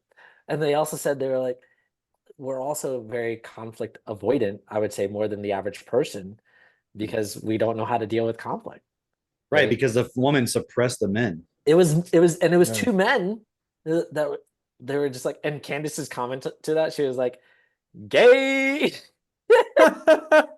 That's what she calls them, straight homosexuals. Yeah, exactly. But I mean, it's But a actually, really, yeah. like, okay, now consider this, situation. because Candace was making the point of like, these men are being raised, and even if it's not just men, you know, these children are being raised by a single mother by choice. And perhaps you can make the argument, this is what she was saying, perhaps you can make the argument, and I'm not saying this, perhaps you can make the argument that, you know, these women are getting up there in age, and this they want to be fulfilled, and this was their dream, but they don't have a man, and it's getting too late, and they have a choice to make. Is it more important to be married, or is it more important to raise a kid? And they just, okay, they're going to go have a kid. I disagree with that, but Candace is giving them the benefit of the doubt, whatever, right? She's saying the problem is now you're influencing a bunch of young people to go and start off that way. And dude, remember that that video that you shared? Actually, I have it right here. Hang on. This one right here. How old are you? 20. 21. How long you been together? 5 years. You want me to answer that question again? If you want to. 5 years. And how'd you meet? We went to school together. So at 5 years in, why haven't you proposed to her yet? Let's go. Oh, my fault. Shit. I'm still a young nigga, bro. I ain't trying to get married and shit. You feel me? We got a baby, though. So you have a kid together? 2. 2 kids? So how do kids manage to come before the wedding ring? You know, accidents happen. Boy. So you don't believe in marriage? Oh, no, I do. Who said that? You did. I ain't say I don't believe in marriage. So you don't want to get married? Bro, I'm not trying to get married right now. So at what point would you want to get married? Like 24, 25. How old are you? Oh, dude. So, okay. Like, it makes Oh, no At 24, I'll be- regard for the fucking kids. Like, oh, you know. He's like, Your I'm kids, still yeah, young. it was an accident. I'm still young, but you have 2 kids. What are you talking about? But bruh, I mean, like Who bro, who for real, raised him like, though, right? But- You wonder who did okay. he get raised by? This is a child. Oh yeah, who do you think he got raised? Right. But he's fucking single mom. acting so immature. And like and- out drunk too, you know. yeah, and like where are Where are the the kids? kids tonight? Where are the you know? kids? Probably with his Exactly. parents. Because he Right. wants to still be a fucking kid and go get drunk Right. It's like, or high or whatever. man, school has done such a great job at what it was meant to do, which is prolong the immaturity of Yeah. a being, right? Like you come into this world and it's like, okay, how long can we keep you stunted? How long can we keep you immature? How long can we keep you basically acting like a child? Even though this guy has children of his own, what are they seeing as an example? You know, and so there's so much going on here, but the points being, we have a society that we are declining in birth rates. And I think Callie and Casey made the point that we're declining by 1% each year His as sperm rates are dropping. as 1%. sperm rates drop 1% each year. So it, like there's a correlation there, right? But also the other point being that, okay, so we're declining in birth rates. We also have a culture that says, don't have kids. And we also have a culture that says, okay, if you're a single woman, then you go and you can have kids on your own and you don't need a man. And also we have a culture that says, don't get married. There's no reason to get married, but you can have kids before you get married. None of it makes And if you have sense. kids, it's okay if it takes them twice as long to develop now. Right. And exactly. And this is all coming through our media apparatus, Perfect Which- storm. which is a disinformation campaign to get you to just fall in line and continue spending your money on bullshit and continue being a slave essentially for these corporations, essentially. Like the Actually, defense corporation. you energize the system. You're like the fuel, and it's the carburetor going into the fucking cylinders, right? And you just got to be your good little piece of fuel for the system, and then you fucking die. Yeah. And then Can I you show get you to guys actually something? assess, oh, what the fuck did I do? Go ahead. Show you guys something. Mhm.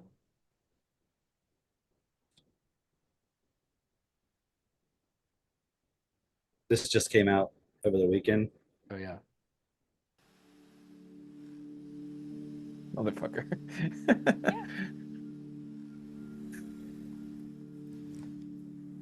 It was actually talking to her. You just can't hear it. It's like really quiet. Oh really? In her Neuralink.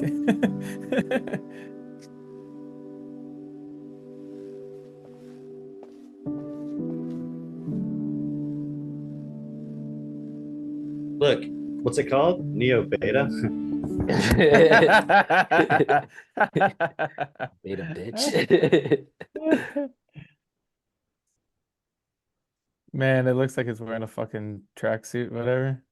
Yeah. Damn, 1X, a Norwegian robotics company. And every woman I've talked to, they're like, dude, if it can do the dishes, like, I would definitely get one. Look, That's how it starts. that's ironic, helping her with her eggs. Right, literally. But I'm just saying, like, once that thing can, you know, Like Get that it Rick in? and Morty episode. you know what I'm trying to say. Like Get it in. Yeah, yeah, Single yeah. by wait, what's it called? Single mom by choice? Yeah, that's the Now one. if you Like got a in the Neo future, you're Beta- gonna see an interview. It's gonna be like this woman with like her Neo Beta robot, right? And the interviewer's gonna be like, "Are you married yet?" And then the robot's gonna be like, "Nigga, bro, I ain't trying to get married yet. I'm only 400 years old. What's up? Nah, man. I'm young, bro. Yeah. You got kids? Yeah, 2 kids. Yeah. I'm a 5th generation robot in this family. Nigga, I ain't trying to get married yet." Maybe. Oh man, what was that? Jeez. Dang. I'll be right no, back. can't I gotta find it. get some coffee. My Neo robot just delivered it. Give me 1 second. I'll be right back. Oh, that's great. That's great. Mm. Do you Yeah, remember what I'm talking about? I knew a The- robot left mine on the porch. I have to go fucking walk to it. So do you remember what I'm talking about? The robot, or not the robot, the Rick and Morty episode where he's like, basically they put the men, they separate the men from the women, and then I've watched 2 Rick and Morty episodes. I don't know if I've I've- seen that one. I've seen a few of them a long time ago. Well, basically they remember. separate the men from the women, and then when the women want to have children, they have some robot coming in and seminate them. Oh no, that's like a planet or something, right? Yeah, exactly. Yeah. Yeah, exactly. Anyway, that's where we're heading. That's where we're heading. What else? Dude, like, because well, you haven't got there yet. I know because you just started the series, Mitch. But man, like when you read the robot stuff, it's like, Oh yeah, so I finally got iRobot going. And then there's an I got all entire the others. planet. There's an entire planet where people have like thousands of robots, and then it's taboo to even be in the physical presence of another human being. I remember you talked about that like years ago, and that was what I was thinking of actually when you were talking about that single mom trend or whatever. It's like that's where it heads to, you know. Oh, if yeah. you're not careful. Yeah. I was just seeing some of the other stuff that we discussed over the week. The Candace thing is another really great point of Michael Jackson, rather. She was basically, she did an episode of Michael Jackson showing how there was a whole campaign to smear Michael Jackson because basically some guy wanted to take advantage of Michael Jackson having hanging out with his son, and he didn't like that. No, honestly, it's even beyond that, really, because like I think probably that guy was abusing his kid, Oh, definitely he was. and then he remember. Wow. Anyways, go watch the Candace because She goes into great detail about it, and also the point being made.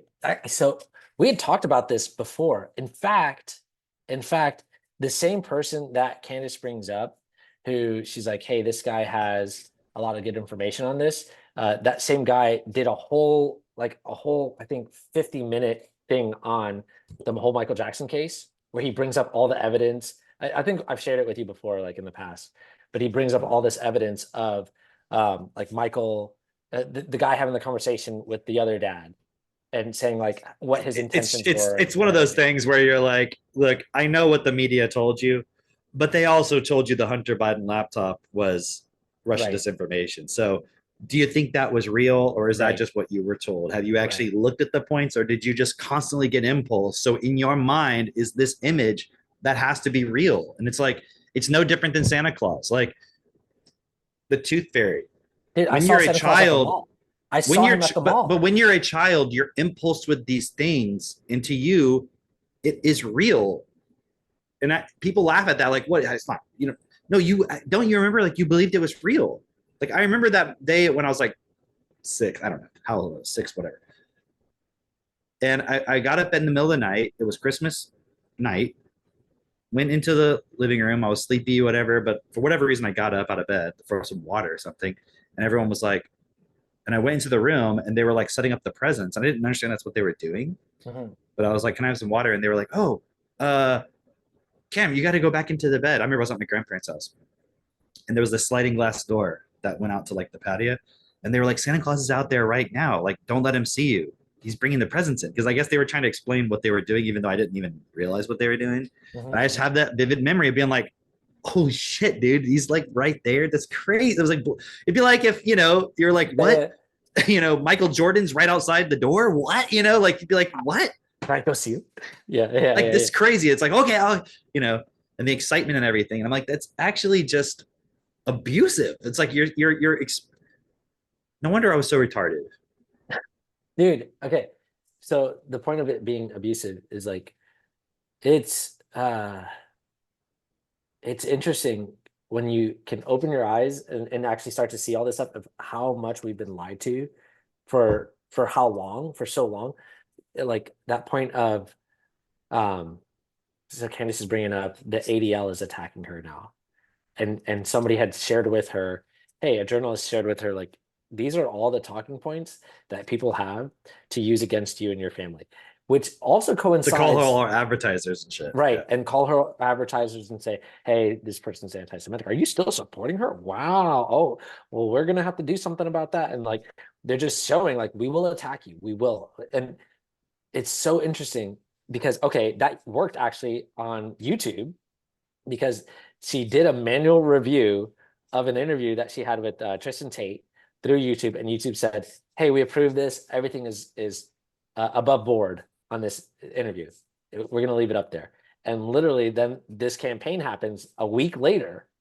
And then they say, oh, it was flagged because it goes against our community standards. Like, what community standards?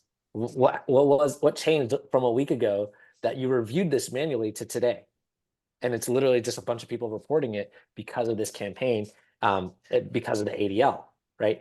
And I guess the reason why I'm bringing that up specifically is because we're seeing just how this media apparatus works, where it attacks anyone and everyone who does not just kowtow to the system, right? So it's to be expected. It's like, oh, okay, now if you know that, you're like, oh, okay, well then, right? Who cares? Who cares? All right, let me share this real quick while you're talking, because you said that point about going against community standards. Yeah. Oh yeah. No, that's good stuff to share. Well, this is just one I tried to post today, or yesterday rather. Let me take off the optimize. What the hell? Hold on. I cannot do it. Share. We're seeing all your texts. Yeah. Yeah, I know. There we go. Okay. right? I tried to post this link on this YouTube link. School is a radical idea. And it would not let me share it in a comment. It says it goes against our community standards. So then I clicked dismiss, and then I tried to click retry sending, and it did it again. It would not let me post it. It's just like a C-SPAN interview, Probably just 2 hour long with John Taylor Gatto. Probably the most mundane shit you ever fucking heard. You know what I mean? Of like someone just giving this like long ass lecture about the school system being about scientific management and like the whole thing, right? And I didn't even share the one where somebody had titled it "Why Kids Shoot Up Schools." Right. Yeah. Because there's like another one where like they have that title of it, right? But I shared the other one. I'm just like, what about that? And then did I send you the other one?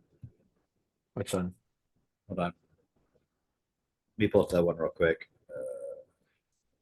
Closed up my text messages.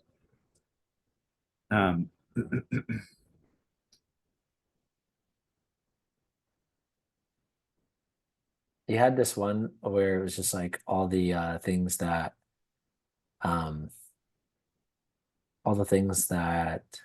were comments on this angel sense. Hold on. Yeah, okay, yeah. That one's good too. And then go ahead. Okay, you ready for this? Oh yeah. Violent graphic content. Yeah, it says it's violent and graphic. Okay, watch out. Okay, I'm gonna do it this way. I have to do it this way. Oh, that's very graphic. What? Some Facebook knows you, Cam, and they're like, this guy will just spiral if we show him religion. He's just gonna call. So they were protecting. I got one more for you. Go ahead.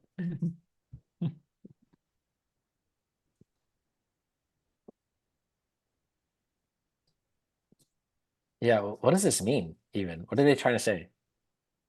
So Trump saying he's going to expel warmongers, drive out globalists, cast out communists, and throw off those who hate our country. Echoes classic anti-Semitic rhetoric.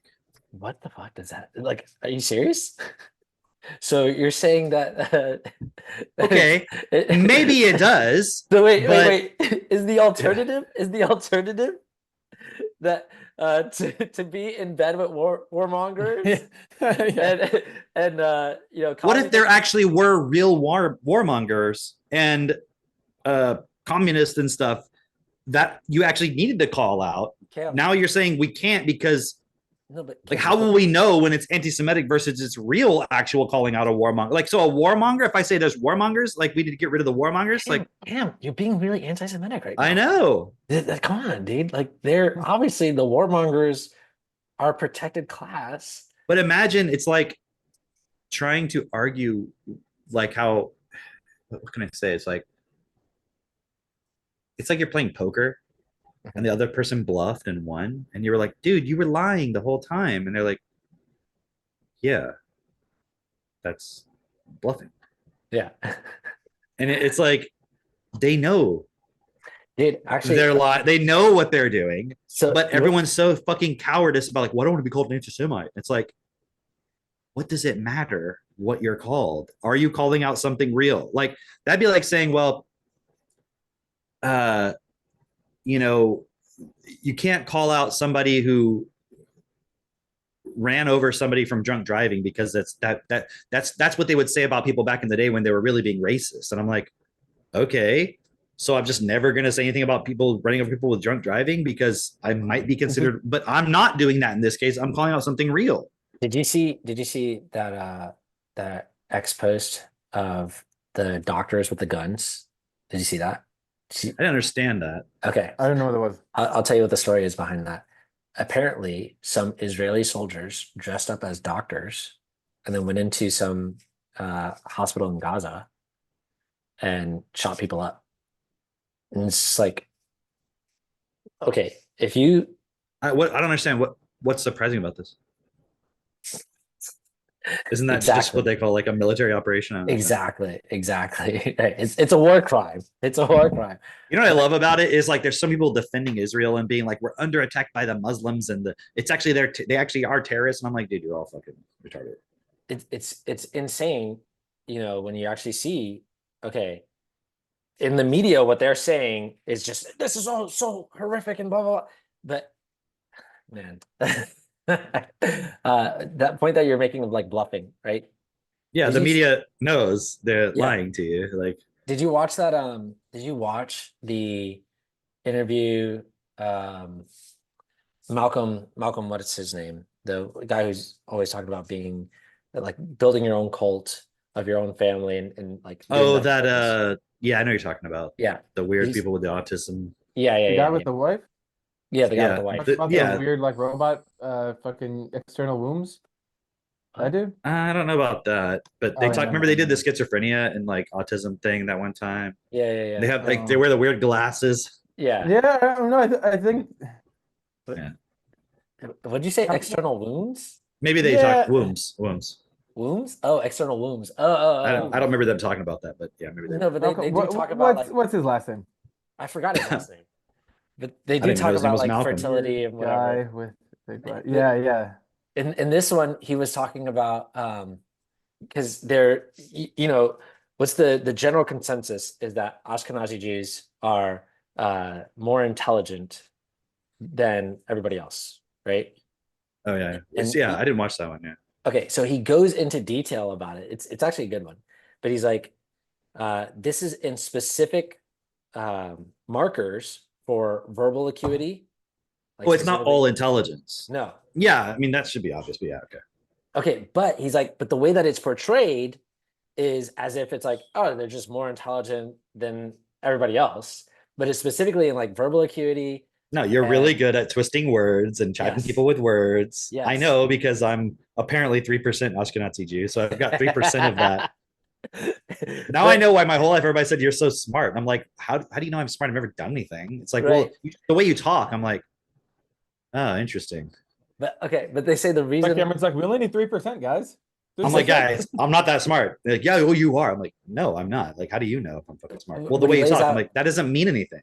is if you go to the original study that was first done, it shows that like yes, they are higher in verbal acuity, and I think the other thing was like math, right? Those two things. He's like, and everything else like spatial acuity and I forget the other reasoning thing.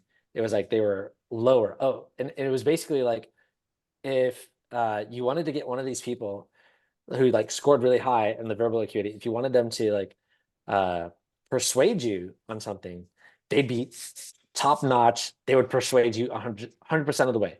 But then if you wanted to check if what they were persuading you on was actually true, it'd be like really faulty and like, and they couldn't reason out like why it was or was not true, but they could persuade you on it, right?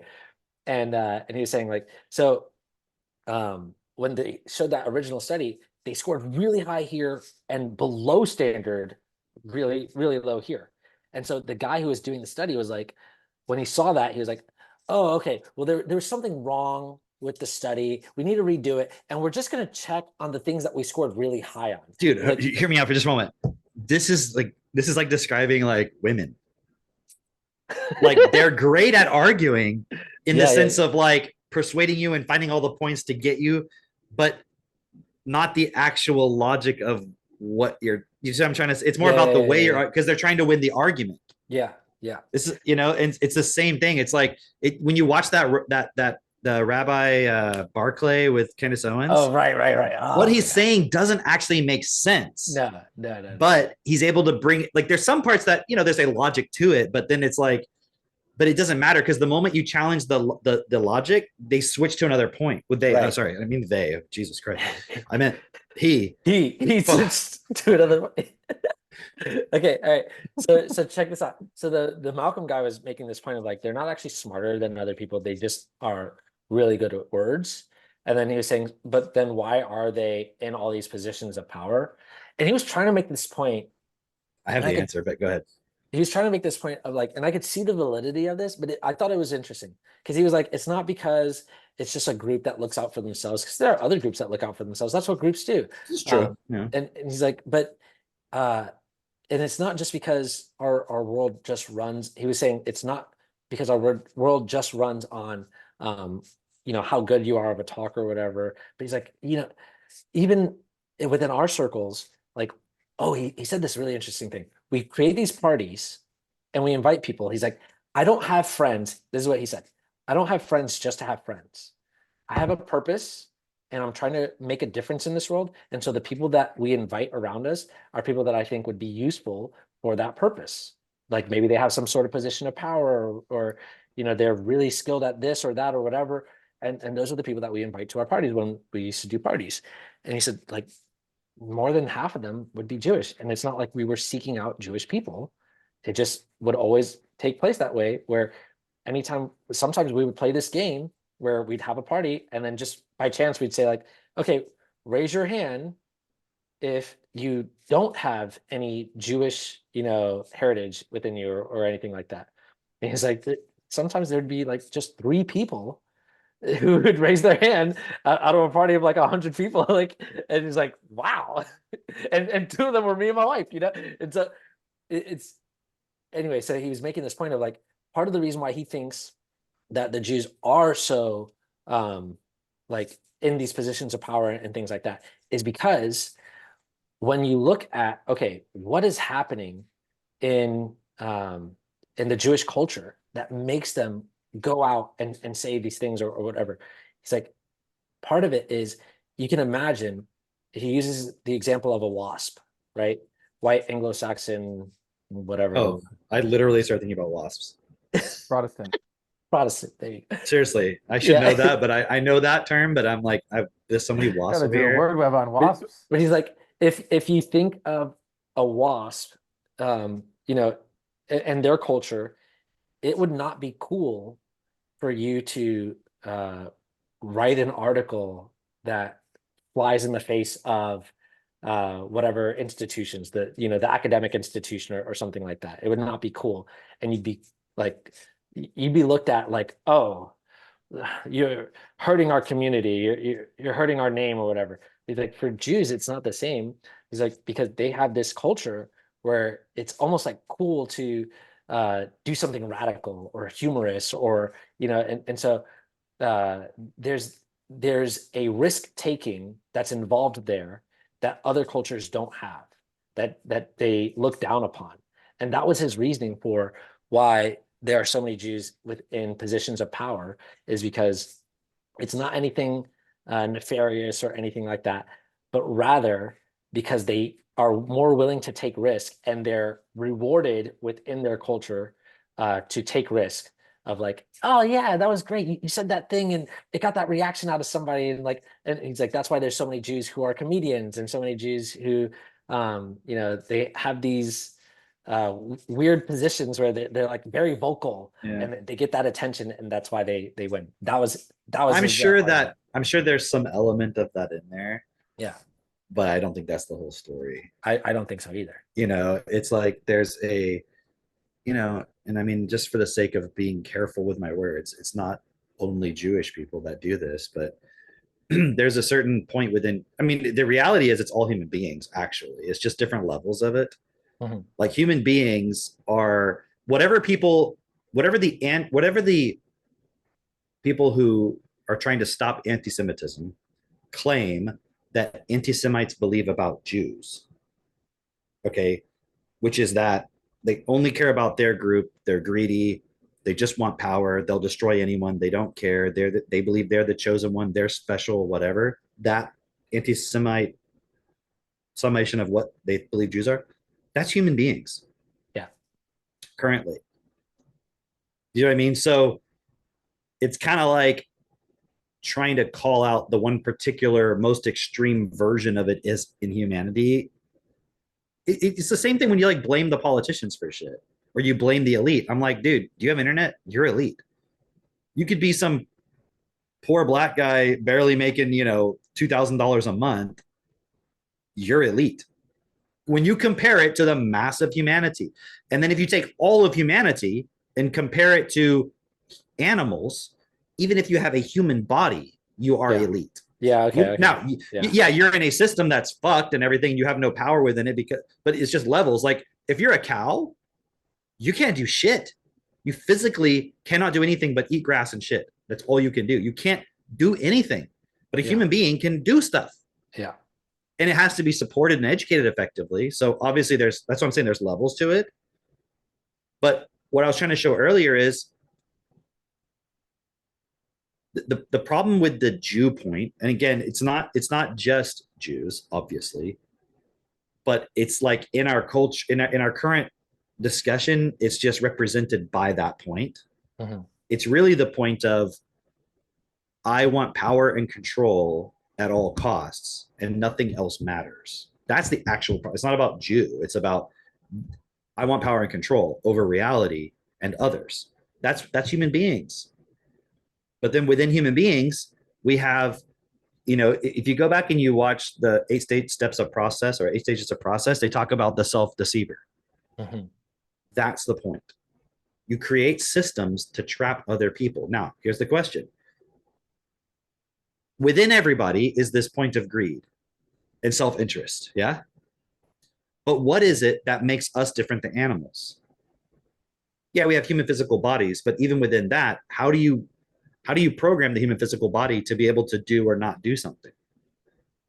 We have Words. Is through words. At the end of the day, it's a really fundamentally about words. And there's so much more that you can say what words really are and deep about that, but let's just make it on the surface, right?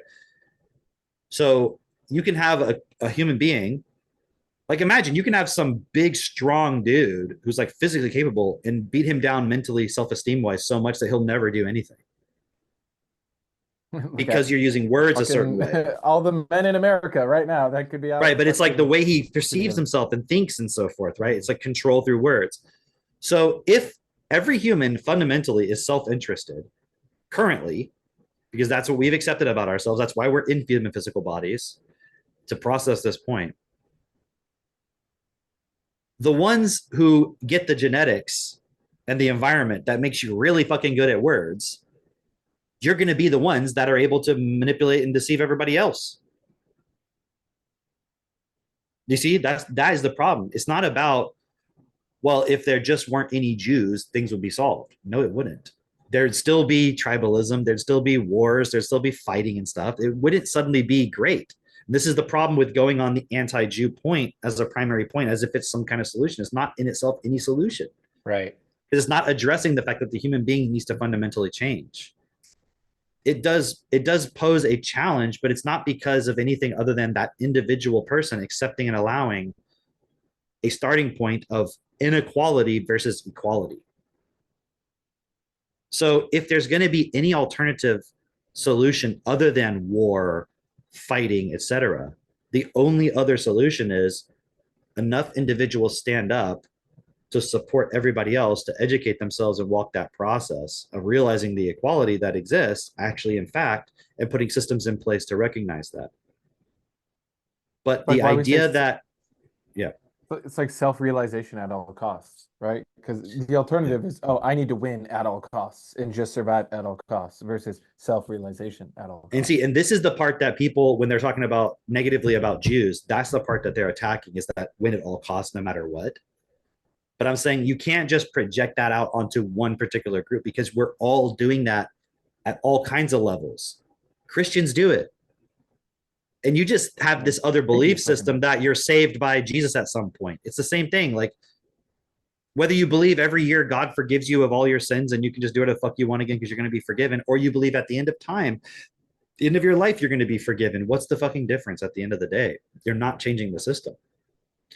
So it is cool, because at a certain level, the reason why you're seeing so much anti-Semitism now is because people are questioning all the fucked up things about our system and about what we've accepted and allowed as humans. But they're still stuck on the point of blame. It doesn't mean that there isn't some level where Jews are responsible in some way, or some anyways, are responsible in some way, just as if, meaning like there's equally elite or politicians who are to blame. Like when I say don't blame politicians, oh, Justin Trudeau is fucking up our country. Yes, he is in that position, fucking up Canada, but the whole system is supporting to do it. And you every day are just going to work and surviving and participating in that system, and then blaming Justin Trudeau. Okay, you go be prime minister and you change it. And then you'll see how many things also have to change that you were participating in this whole time as to why he couldn't even do anything. Because even if he said, you know what, guys, I'm done. I'm not doing this. I'm going to make Canada great. It'd be like World War III immediately. You know what I mean? That's why you see all these countries where they're ostracized because they're like, well, we're going to not participate in this system. And they're like, well, then you get no support. So it's so much bigger. It's like there's valid points, but then within the whole anti-Semitism thing, but then you see how they're using words, it's all twisted so that people will never actually solve the problem. Because if we go back to that thing I was sharing, where did it go? Oh, it's gone now. The one about like, Trump's anti-globalist, anti-communist rhetoric is anti-Semitism. It's like, okay, so we can't talk about the problems with globalism, the problems with communism, the problems with warmongering and so forth. Yeah. Because whoever's making those tweets works for some organization that wants to win at all costs and maintain their power and control. And there was this quote I saw from Bernard. Remember that document we were looking at the other day? That article? Yeah. I want to pull it up real quick because Day there's this 35? really no, not that one. No. Hold on, let me find it real quick. The one with the 20 points? Yeah. The oneness equality Yeah. is the I'll just universe find or it up. Just to the point that you were making, like, we have these people who are manipulating people, like Reid Hoffman being so dishonest, where he's saying Right. like he's basically funding the people who are fucking with Robert F. Kennedy Jr., for lack of a better word. But they're petitioning saying, no, you can't get on the ballot here. And then once he's on the ballot, now no, you can't get off, because they realize like it would hurt them more if he gets off the ballot than if he stays on. And they're like, no, now you can't get off. And Reid Hoffman's funding it, and he's like, oh well, I'm not actually. They don't always do the things you want to do, and it's like, Yeah, it's dude, like, bullshit, man. come on, then you wouldn't Stop fund. giving them money then. Like, Yeah. go form another one. Go give us, it's Exactly. like, it's such, like, they don't listen. It's just like, aren't you like a billionaire fucking capitalist and you're acting like you don't have control over what you give money to? Then why you give it money to it? Right. Knowing that they're going to do the opposite.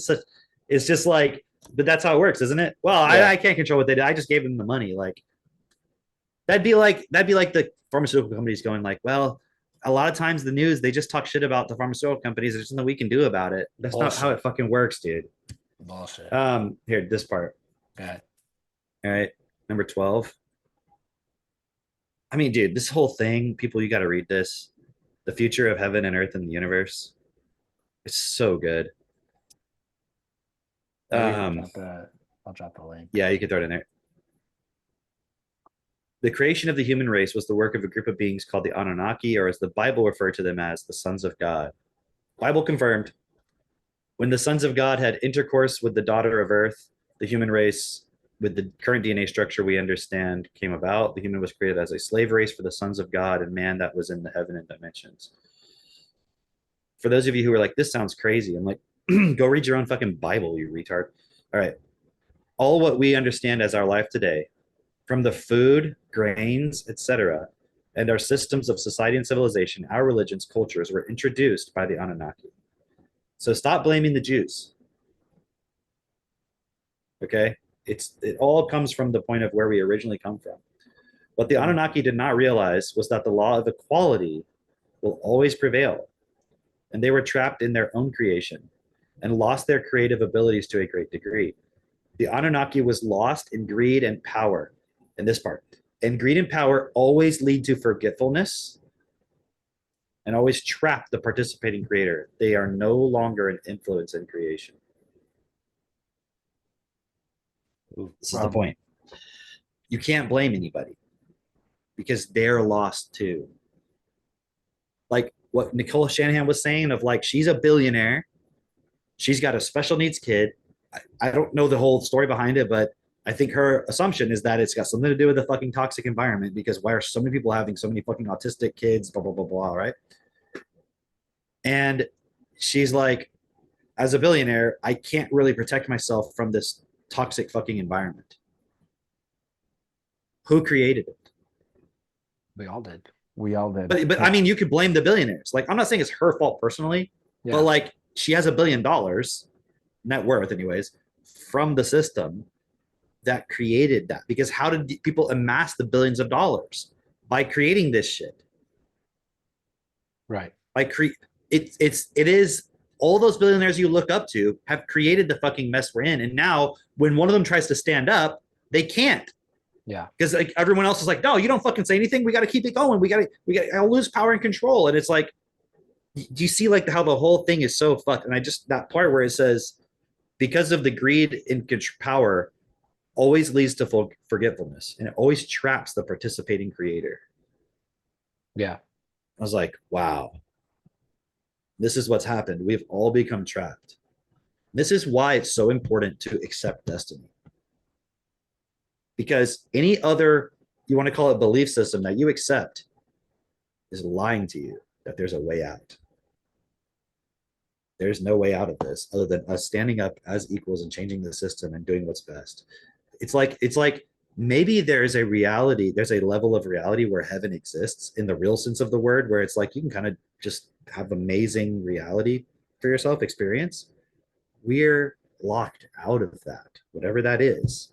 Yeah. Until we sort this out, because everything we're trapped within right now, all the negative experience is coming from who we are in our starting point. And that doesn't mean every single person here on earth is bad.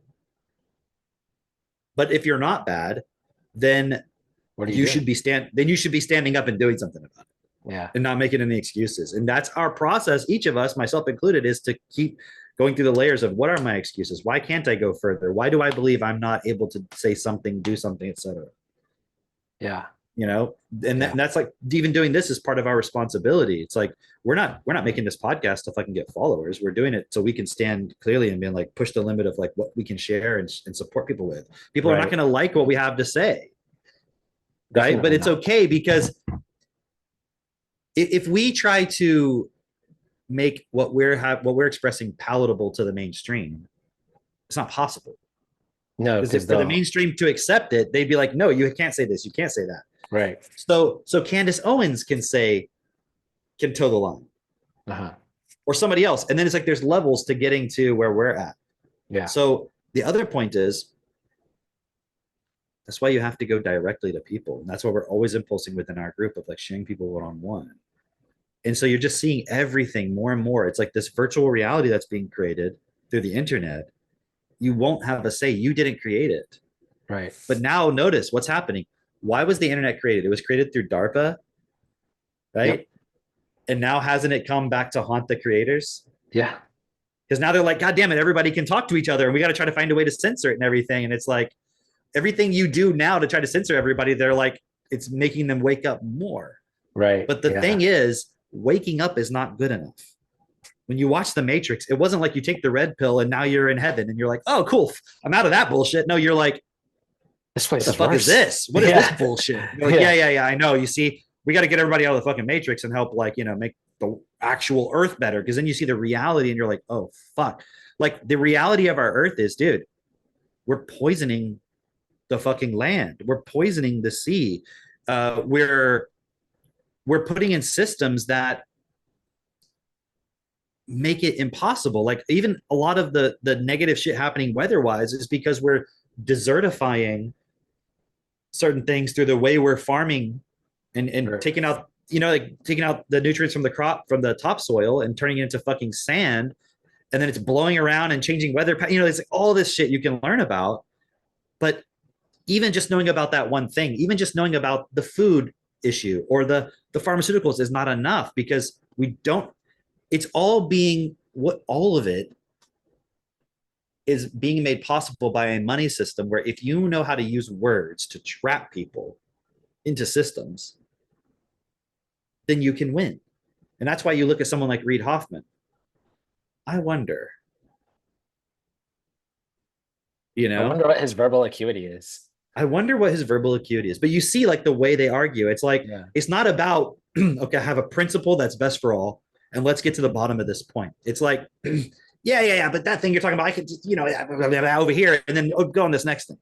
Yeah. Like, he said he didn't like Trump because of the whole January 6th trying to take over the government. I'm like, but he's literally one of the people that has helped, whether he personally has been the architect of it or he's just benefiting from it, people have captured the government. Do you know what I'm saying? The corporations have captured, they've literally done a January 6th on the government for the past 50 years. And then the one guy who stands up and is like, hey, the people should actually stand up. And he didn't even say go take over the government and all that shit, but they're just lying about it. If you thought January 6th was, what about Hunter Biden laptop? Well, that was like a specific thing maybe that happened. It's like, no, it's the whole thing. What about the foods? Look at that Time magazine cover. The thing you didn't show was how a year before or Right. 2 years before, a year and a half before, it was almost the same cover that said, oh, processed foods are bad. Right. And like, now oh, I all of a wonder what's sudden- changed suddenly. Exactly. It's like now people are becoming aware and talking about. I went into somewhere the other day and there was 2 people in there. And do you know what they were talking about? How they don't give their kids food dyes and like processed foods and all this shit. And I'm like, dude, like everybody's fucking talking about it. It's crazy. And they didn't even, and I was asking about the Kennedy stuff. They didn't even know about that. Oh, wow. They're like, it's not just like they figured it out. They're able to share it now Yeah. because people are subconsciously like ready for this next level of truth. But let me ask you a question. Nicole Shanahan, Robert Kennedy, the government, how do they solve this problem? I don't know how, actually. There's no way, because It's the only way. what are they gonna do? Go do all the stuff they do. But in Europe, they have great laws that protect people, the food and stuff. Okay, you It's- want to go live in Europe? It's got to be a top-down approach if they do it that way, where it's like, People would fight that anyways, because like, Yeah. well, I don't want to go live in fucking Europe. Look what they're doing. Okay, you like what they're doing with the food, but look, they're bringing all the immigrants. They're like all the fucking there's no free speech there in Europe. right. So can you see, like, it's just like, they have this one nice thing, but we also have free speech. We have Yeah. free speech. They have good food. You can't have both, apparently, because it's just a matter of time before we don't have free speech and they don't have good food anymore. It's just, that's the thing they wouldn't accept. The thing we wouldn't accept is no free speech. So it's the last thing to go. Over there, the last thing to go is because they already have the trans and the immigration and all that shit. They still have good food. Because that's the thing that they wouldn't accept otherwise. You know what I mean? Yeah. It's I guess in just kind of winding down a little bit, I can Am I too see. hot? Yeah, well, you got that new haircut, you think you're hot shit, but you're right. Everybody is starting to wake up. Waking up is not enough. Now we have to put in the work, because if we don't put in the work, then what's going to continue is there's already been a campaign. There's been a campaign for, man, over 100 years of dumbing the people down, of dumbing the population down. And it's worked. And it's been very effective.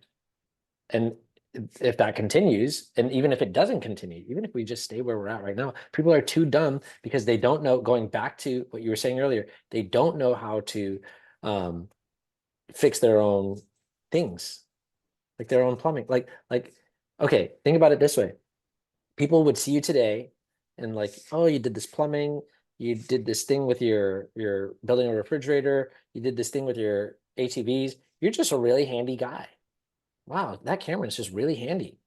They're not seeing how you built your vocabulary to be able to do these things. They're not seeing that. It's, oh, you're just really handy. I don't have the vocabulary to see it. Right, exactly. And so Yeah. that's why we have to go and educate and share this with as many people as possible, because the alternative is that we have a system right now that is telling you, on one hand, that if you call, man, let me see if I can pull that picture up actually, because that was pretty funny. Which one? The guy who's he's a trans woman, and by misgendering him in Germany. Hang on, let me see if I could. I got it. Yeah. I got it. Also, I have a couple more things to share too, Okay. but I'll do that when you're done. I'm gonna go outside real quick. Okay. Right back. If you call this balding man a man, or identify him with he him pronouns, you go to jail in Germany for this. You can go to jail. That's fucking crazy. That's insane.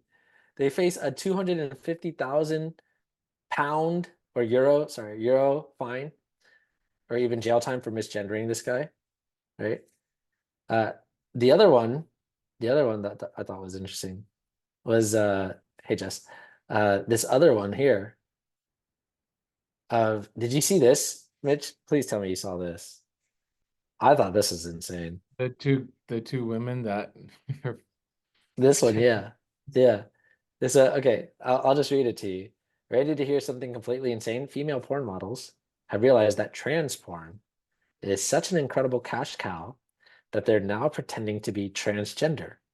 And the males who identify as women are angry at them for identifying as males who identify as women. You know, and I looked into this more, you know, for research, obviously.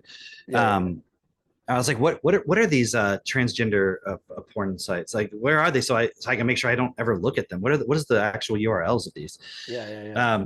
But anyways, I looked into it more. You don't have to share this one on there, but there was one where those same girls, and it's like a zoomed out, and they have like dildos stuffed in their underwear to make it look like they have penises.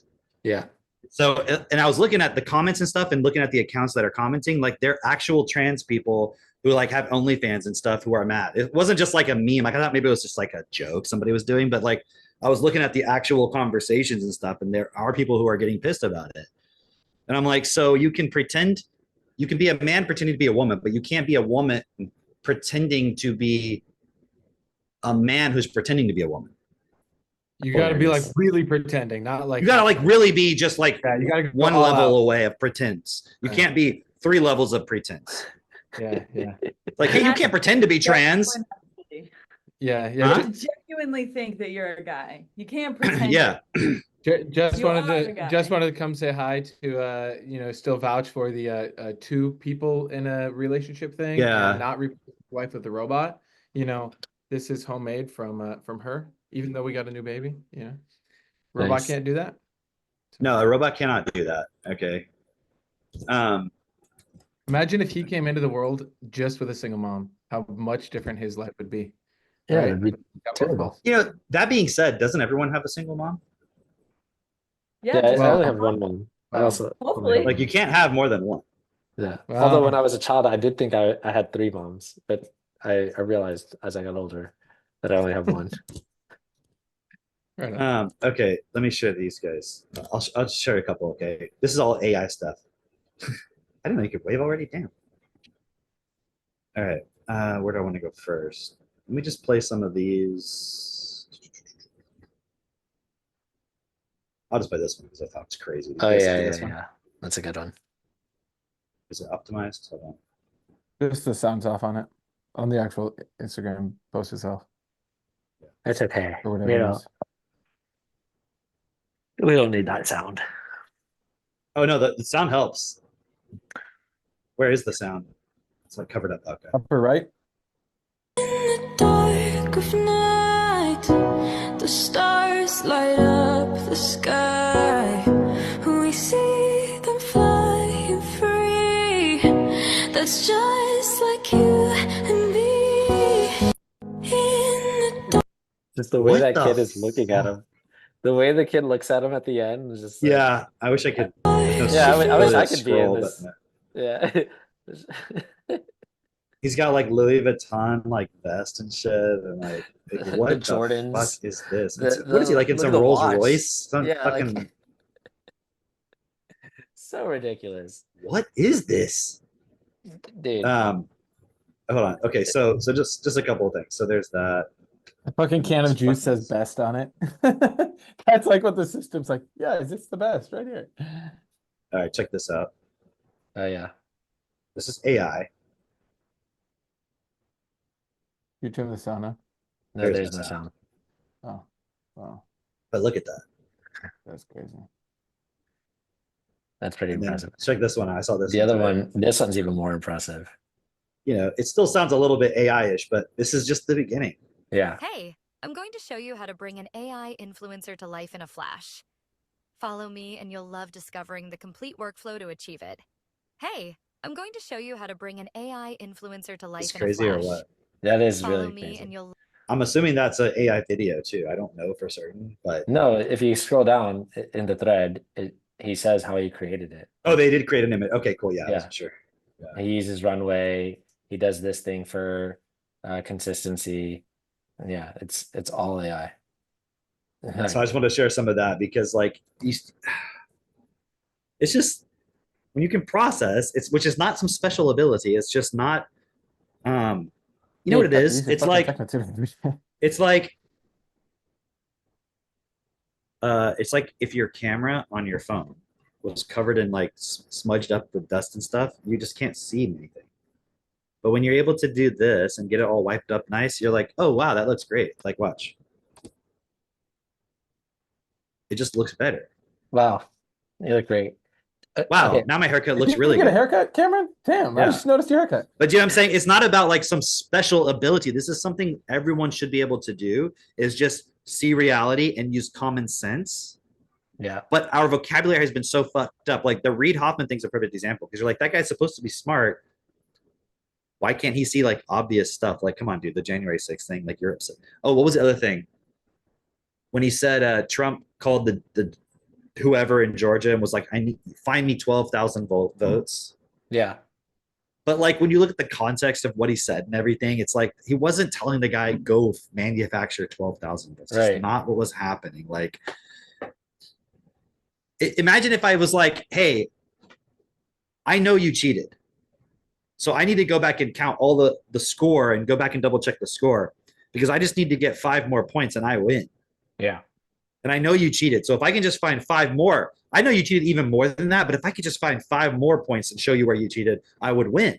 Right. So like, let's figure this out. Let's actually go and do the fucking auditing on it, because if I can just get 5, Yeah. I know I win. And I know you stole way more points than that. I wasn't paying attention, but I can see something's not right. And they're like, see, it was instructing him to go and manufacture 12,000 votes. Right. And I'm Yeah. like, dude, I'm not that smart. And I can see it. Reid Hoffman either knows he's lying or he's actually dumb. Yeah. So either he's a liar, and that's what it takes to be a billionaire, apparently, or he's dumb, and therefore being a billionaire, you can be dumb and still be a billionaire, which means what does it really take to be a billionaire? Probably just do what he's doing right now. Like, you make the deals and you don't bite the hand that feeds you and so forth. Everyone's afraid to do that. There's literally a machine. Actually, let me share that real quick. Let me go back to that.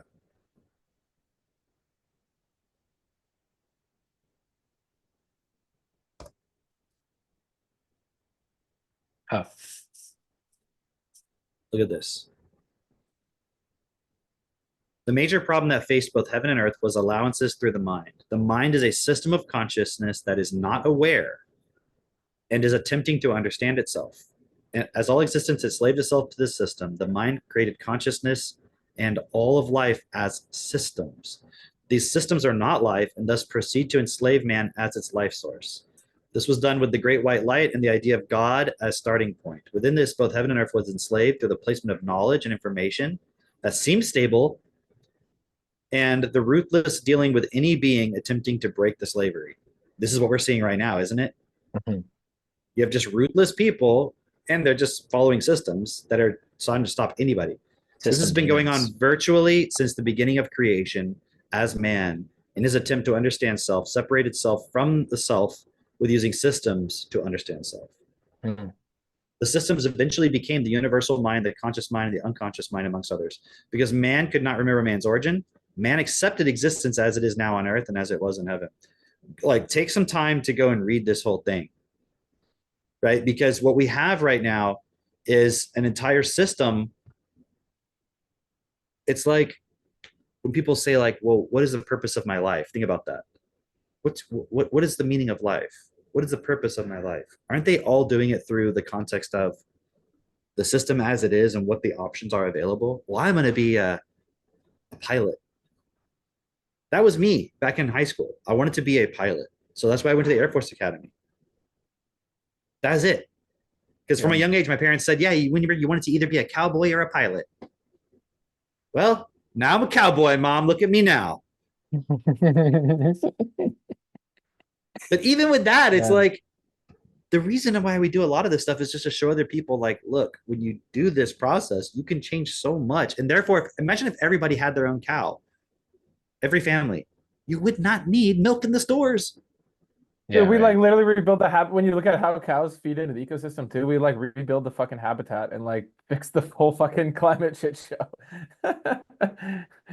Yeah, it's crazy. it's just, Man, do you ever see that video of how they reintroduced? There's like a bunch of desertification in somewhere in Central Africa. They reintroduced cows. Wait, and it- desertification in South Africa? Are you talking about that video we were watching where the kid was giving the desserts to those poor kids? No, well, I mean, maybe it was near there, but no, definitely. Okay, different. sorry. Go ahead. But it's like just the cow going through, right? And then the cow has the manure, and it just like creates this whole fucking ecosystem just from that. So, yeah, it's pretty cool. It's possible. I got one more for you guys. Here you go. Okay, same thing. So, The way we have accepted money and religion and sex as the primary enslavement models and must now be revisited to bring equality for all life. and that's All that's animals, bacteria, plants, in fact, all of nature is now equally aware and assisting the human in the process of equality. Oh.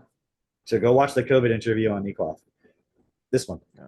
Consciousness is a system and is not awareness. To grow in consciousness is to grow in enslavement. Awareness only exists in the here and now moment.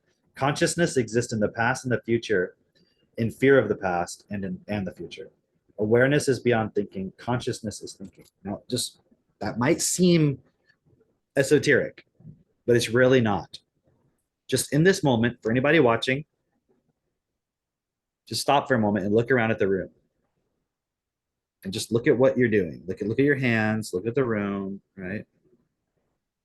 Imagine if you just walked through your town, you walked through your city, you went to another city and just walked around and observed everything. You could see inside people's homes and watch what they were doing, how they were treating each other. You could go to the corporate board meetings and just observe and just look and see what's going on. And you had no preference. Like you literally, you couldn't die. You were immortal. You literally didn't even have to eat anything. You could just float around and like observe anything. That is like awareness. You're just aware. Consciousness is something that you put in front of you that you're aware of. We have this point where even if you get rid of religion, you're like, oh, but consciousness. People always say consciousness, like we are consciousness. You're not consciousness. Consciousness is a system that you're putting in front of your awareness and you're participating in. So when you die, your consciousness doesn't exist anymore because that was part of your body, your memories. It was in the context of who you are and you know what I mean? Your whole individual reality, but you're still aware of whatever is in front of you. Yeah. It's like you could watch a movie and in that moment, that is your consciousness is the movie, but you're aware of what you're watching. Mm-hmm. And then you can be aware of something else. Just like a person when they have dementia or when they have amnesia, aren't they still aware? Yeah. They're not understanding some things, but they're still aware of what's going on. Like, oh, it's time to eat now. Okay. Who are you? I'm your wife. Oh, okay. You know, like they don't remember because the memory isn't connecting. Yeah. The consciousness isn't working properly, but they're still aware. And that was the thing before even I started Destiny. That was one of my first points of really starting to wake up, so to speak, was like, isn't it weird that we all are seeing things from behind our eyeballs, like everything's in front of us? Like that's really weird to me because it shows you like you're trapped in an experience of something. Mm-hmm. And so we're getting wrapped up with looking at everything in our current reality through the lens of it already being valid instead of it is something we've created. And then we're trying to figure out our purpose within it. But we created it and it's not best. So we'll never be able to find our true purpose in it because we created it in the first place, trying to figure out who the fuck we were. We didn't know who we were in the very first place. We didn't understand what we were, who we were, why we were. And instead of going, well, we need to really sit down and look at who am I, like beyond anything I'm about to create? What would be the principle of how I should exist? So now we have to do that in the context of being in the creation already and having every reason to be like, there's nothing else beyond this. Right. But then why does everyone feel like there's something else beyond this? Because they don't want to deal with what's here. But because they recognize there's got to be something beyond this because this is fucked. Right. Everyone knows that.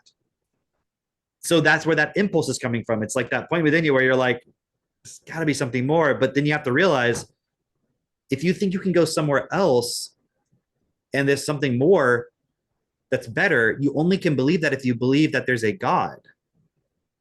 But in the beginning of time, there was no God. There was only us. And we started creating stuff from a fucked starting point, and then we're trapped in that thing. And then we're looking for the God to get us out of this thing. And I'm saying it's not possible because we created it. But then we're saying, no, God created it. Well, if God created it, why didn't he just create it better in the first place? It doesn't make sense, does it? Because if he didn't create it better in the first place, and then he's going to save us, that implies it could have created it better in the first place. That's why I like what you said is waking up is not enough. It's like, we say this all the time in the self-perfected hangouts. It's like awareness is not enough. It's who you are, right? It's a start, but then it's that actual taking of responsibility moment by moment by moment by moment, and that accumulating over time. That's why I love, especially going through like Heaven's Journey to Life and Creation's Journey to Life. I'm on my second time through all of them. And you hear like Bernard's story, for example. It's like he had that awareness and he cultivated that. But then in his blogs, he'll talk about how he like redesigned himself like piece by piece, like from scratch, basically, to reprogram every last bit of his body to do what's best all the time, through vocabulary, through your habits, behaviors, etc. And it's to then say, oh, cool, I'm equal to that. Like Bernard's not some special figure who figured it out and, oh, he's so great. It's like, okay, cool. This guy's showing us a roadmap. Awesome. Let's now also do that and then do even more. And now we have, hundreds of us instead of it was just really Bernard, it's like now there's hundreds of us doing this. Yeah. Thousands and then millions. Again, because like the alternative is just like that you continue being in a program that doesn't serve you. Actually, it's not in your best interest. It's literally you are enslaved to some system that you forgot that you're building. It keeps getting imagine worse. Imagine at the end of time, you stand next to every other being, whether they were that poor kid in that video, that rich kid, Elon Musk, Reid Hoffman, whoever. We're all standing together and nothing exists except us, and we're just like these balls of like plasma or something. I don't know. Floating However you want to visualize it. And we're just standing around as total darkness, and we're just looking at each other, and that's it. And then we're like, oh wait, you were Reid Hoffman? Oh, interesting. And you were the poor one? Oh, wow, interesting. And then you go, oh, so now take that back to reality now. You're like, yeah, but Reid Hoffman but Elon Musk. I'm like, no, dude. If you take away the consciousness, if you take away the body, if you take away the system, you're exactly the same. Mm-hmm. You just got put into this body. Right. But you're So why thinking not that make it person the- is special. And it's like, no, it's because the system is based on inequality that you're thinking that person is better than you, but it's not real. And all it takes is enough people to question it. Because the reality is the thing is collapsing anyways. World War III, as far as I can tell, is already here. It's just going to escalate more and more and more. Mhm. How do you stop it? You have to get enough people to see that it doesn't make sense anymore, and then to offer a solution and to realize, like, you might think that other person, it's like you can't force anybody to do anything because it wouldn't work anyways. But that person is actually you. They're just in another body. And so you have a right to support them to wake up. They actually want you to. They don't.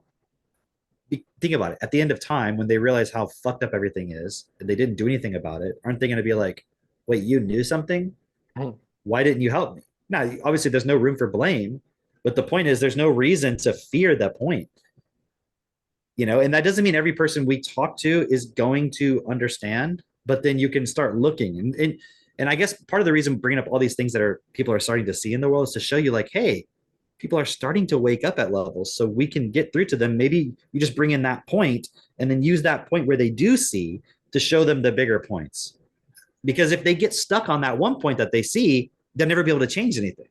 Like if we just go like, yeah, Robert Kennedy and Trump, they're going to make us healthy again. Is the education system going to change?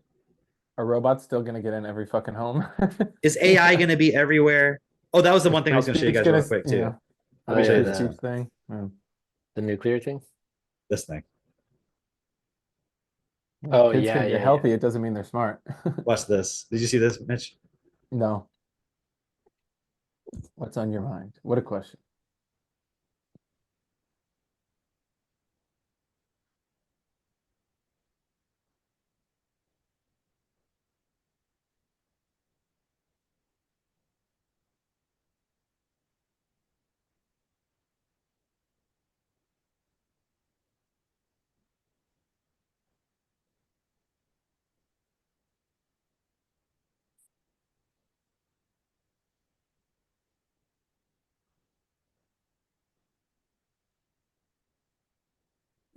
Wait, hold on. Pause it there. What did you press? What did you press? There was a you- button. There was a Yeah. button that said like write it with AI. So it's Okay. just there was And it was then down and then below. it gave you these suggestions here. See, it says it right with AI below my cursor or below my. Okay, okay. You see it there? Yeah, yeah, yeah. Yeah. So and then I clicked make it exciting. See professional, fixed grammar, etc. And I Yeah. think I must have clicked professional. Yeah, I clicked professional. Oh, professional. Okay. And then you texted me. Yeah. All right. So then it gives me options. Greetings. Based on her qualification and political strategy, I think Kamala Harris would be a suitable choice for presidency. Could you share your opinion on her candidacy? Okay. So then Wow. so then I clicked something else. Like just instead of doing those options, I said fix the grammar only of my post. Okay, I see. I am smart and I think you should vote for Kamala Harris. I'm intelligent and believe Kamala Harris is the best option. So you should vote for her. Wow. And then I think I clicked funny or something. Or smart. Or yeah, Yeah, funny. Okay. Yo, smarty pants, if you're looking for someone who's got the smarts and the heart, vote for Kamala Harris. She's the bee's knees. Hey, don't be a silly goose. Don't be a silly. I'm a genius, and I think you should totally vote for Kamala Harris. She's got the brains and the sass to lead us all. Where's it getting the sass from? I don't know. If you said Trump, well, so did you put in Trump right after this? No, Oh, inspirational. we should see. We should test that. See, it's not correcting the spelling Yeah. because I didn't tell it to, but I could. I think Kamala Harris has the intelligence and leadership qualities to make a me flip. Why? Wow. Where did it say anything where I said about her making a positive change? You said inspirational. I know, but So like, I'd be where did very it say that interested in my to see- original post, I just said she's smart and you should vote for her. What does it say about Mitch, her? You That's didn't even real say science. she's smart. You said I smart. But you know what I'm saying? It's helping me. I smart. It's like- and I vote for Donald Trump. Right with AI. My point wasn't even the bias point. Right. It was yeah. just you don't even have to be smart anymore. No, exactly. Like you don't even know who's writing anymore, or if they're writing. Like, which, by the way, What if it just gave a feel? What if it was monitoring your feelings through a Neuralink? And then it was like, hey, here's a post suggestion based on how you're feeling right now. Would you like us to post this? wow. Or what if you just Yeah. have it automated where you just Yeah. have feelings and thoughts and then they just get automated into posts? So then the media, they use ads and posts and stuff to impulse you with a certain thought. And then because you had that thought, you gave permission automatically to make a post on your behalf. Wow. So they can immediately make something go viral. Yeah. That's interesting. Dude, I just came up with a fucking idea. That's sure. That's gonna happen. Meta's already taken your idea. That's gonna happen. Yeah. No, I was just thinking like kids under the age of 18 don't know how to spell right now. Like if you ever just stand over the shoulder of somebody who's like trying to write something, like a quick sentence, type something, whatever, they are completely 100% relying on spell check to write it for them. Remember that guy in that interview we were watching with the not getting married? He was like, how Oh, long yeah. have you been married? He was like, 5 years. No, how long? I'm like, have you you're not been even- together? Yeah. Yeah, he was like, 5 years. Yeah. I'm like, you're not even finishing the words. Right, yeah. But that's how he was impulse. That was the sounds that were put in him. Right. Yeah. What Well, else, guys? I think that's pretty much it. Other than the Talked about the tranny porn. we didn't talk about the CEOs. We're being taken over. We're being taken over. Oh wait, I was gonna share the text messages. CEOs being taken over. Yeah, we're being taken What? over by Oh, the Indian thing? India. Yeah. CEO of Google is Indian. CEO of Microsoft is Indian. CEO of Adobe, Wow. IBM, Chanel, FedEx, Palo Alto Networks, Indian. But according to X, all we are known for is that we smell bad. And Oh, I'm glad it then wasn't I China scrolled down a taking little over. bit. Somebody said you can be a CEO and still smell bad. Have you ever smelled those CEO? This one was hilarious. The CEO of Google smells. I just laughed so hard. I had to send this to you guys. What's funny though is like people will be like, "Wow, that's so terrible." It's like, but this whole time, before they allowed all this shit on X, Yeah. you could say all kinds of negative shit about white people this whole fucking time. Right, And you right, couldn't right. say that about Indians. So it's kind of like, This is hilarious. yeah, on my way. But then you see that thing I sent you about that Indian CEO of whatever who like fired 1,000 people, Right. or 900 people, Fired, and then fired 900, hired 1,000. hired 1,000 Indians. Yeah. Right.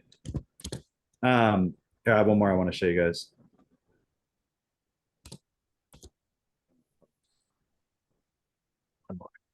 One You more. just think about the ruthlessness of that. Can you imagine firing 900 people right now? Oh yeah. It's crazy. Yeah. AI. It's just not real.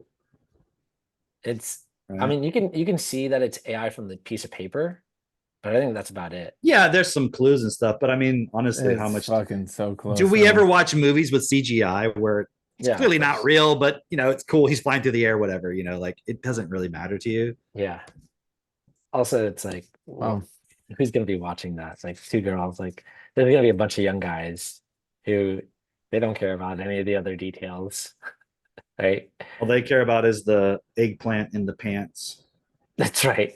That's okay. Hold on. That is really freaking weird. That interview with Buck Angel and Brianna, that interview, the trans woman, Brianna, says that when he was like 13 years old, the doctors basically said, "Oh, you got to go on these hormone blockers," and then started getting him prepared to go into surgery right away. And they did all these different surgeries on like his hips, I think, on his like basically they did all these surgeries to make him seem very feminine, like looks like a woman, could pass as a woman, for the most part. And then he starts explaining how when they did the bottom surgery, that he was basically like the doctors had this like weird obsession with the surgery to turn him into a woman, and I could see that. Like I can see that the whole machine has this obsession of just like, oh well, what if we just glue this part on here and remove this, and like it's sort of like it's weird to say this, but you guys remember Frankenstein? Human Centipede. No, I never watched it. Oh, dude. That is that a man? Yes.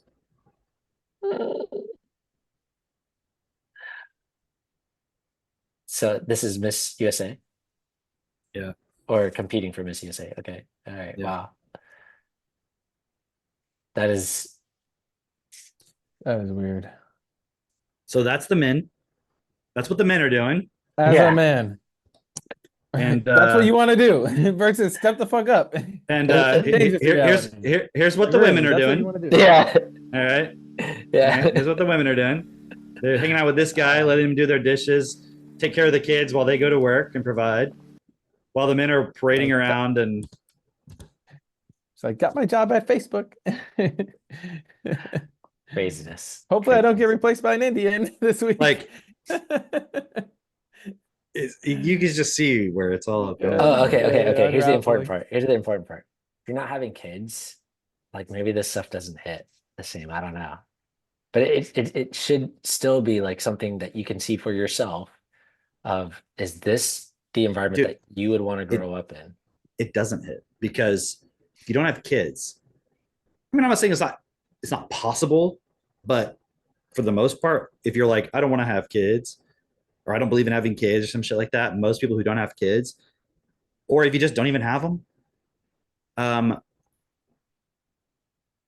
why do you give a fuck about the future?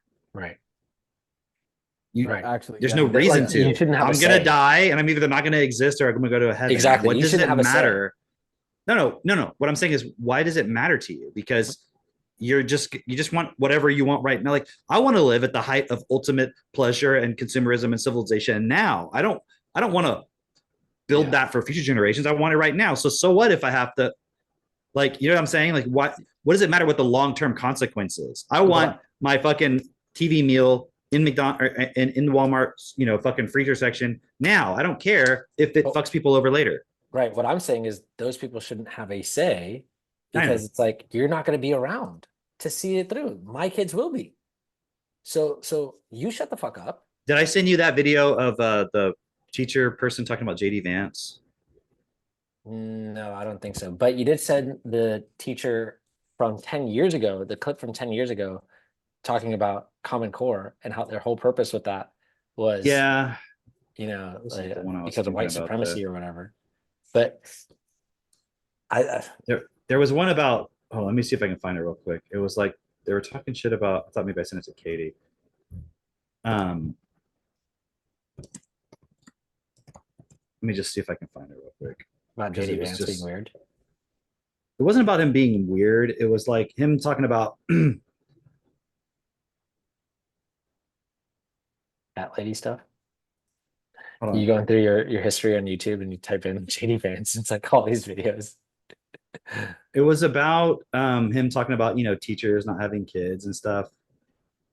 Let's see. Here's one. Let's try this one.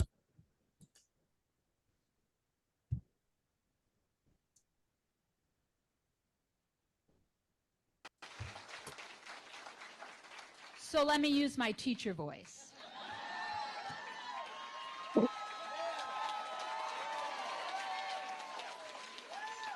English teachers, you know what these babies are for. Okay, here's my Mr. Vance. How about you mind your own business? Okay, you don't have to put your glasses on, but try with me in your teacher voice. Mr. Vance, how about you mind your own business? Because look, let's do this. And I think our conservative idea is that parents and families should determine what children learn, what values they are brought up with.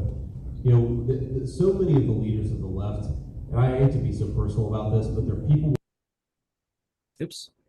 What's he saying? I hate to be so Oh, here it is. personal Yeah. about this, but they're people without kids trying to brainwash the minds of our children, and that really disorients me and it really disturbs me. Randy Weingarten, who's the head of the most powerful teachers union in the country, she doesn't have a single child. If she wants to brainwash and destroy the minds of children, she should have some of her own and leave ours the hell alone. Okay. They're both retarded.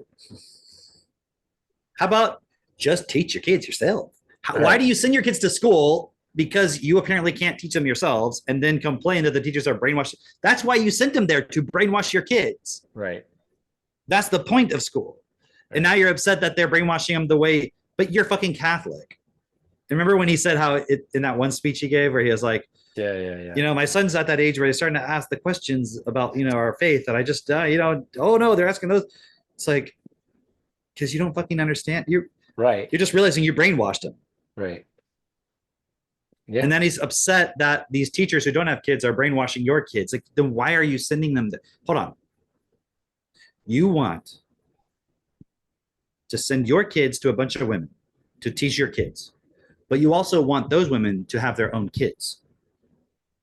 So who's going to teach their kids? A different woman who has kids? Well, who teaches their kids? A different woman who has kids? And who teaches their kids? A different woman who has kids? At some point, is this like an infinite? Oh, it makes sense. You believe in infinite regressions because at some point there's an uncaused cause. At some point there's, I guess, a teacher who doesn't have kids, but is the teacher who doesn't need to have kids. Right. Like, why don't the teacher just go home and teach her kids? And why don't you just teach your kids? And I'm trying to show everybody, my kid, my 7-year-old mostly just has fun all day. He does his techno tutor and then he fucking reads books. Wow, imagine that. Imagine You didn't even have to put your kid in school and get brainwashed.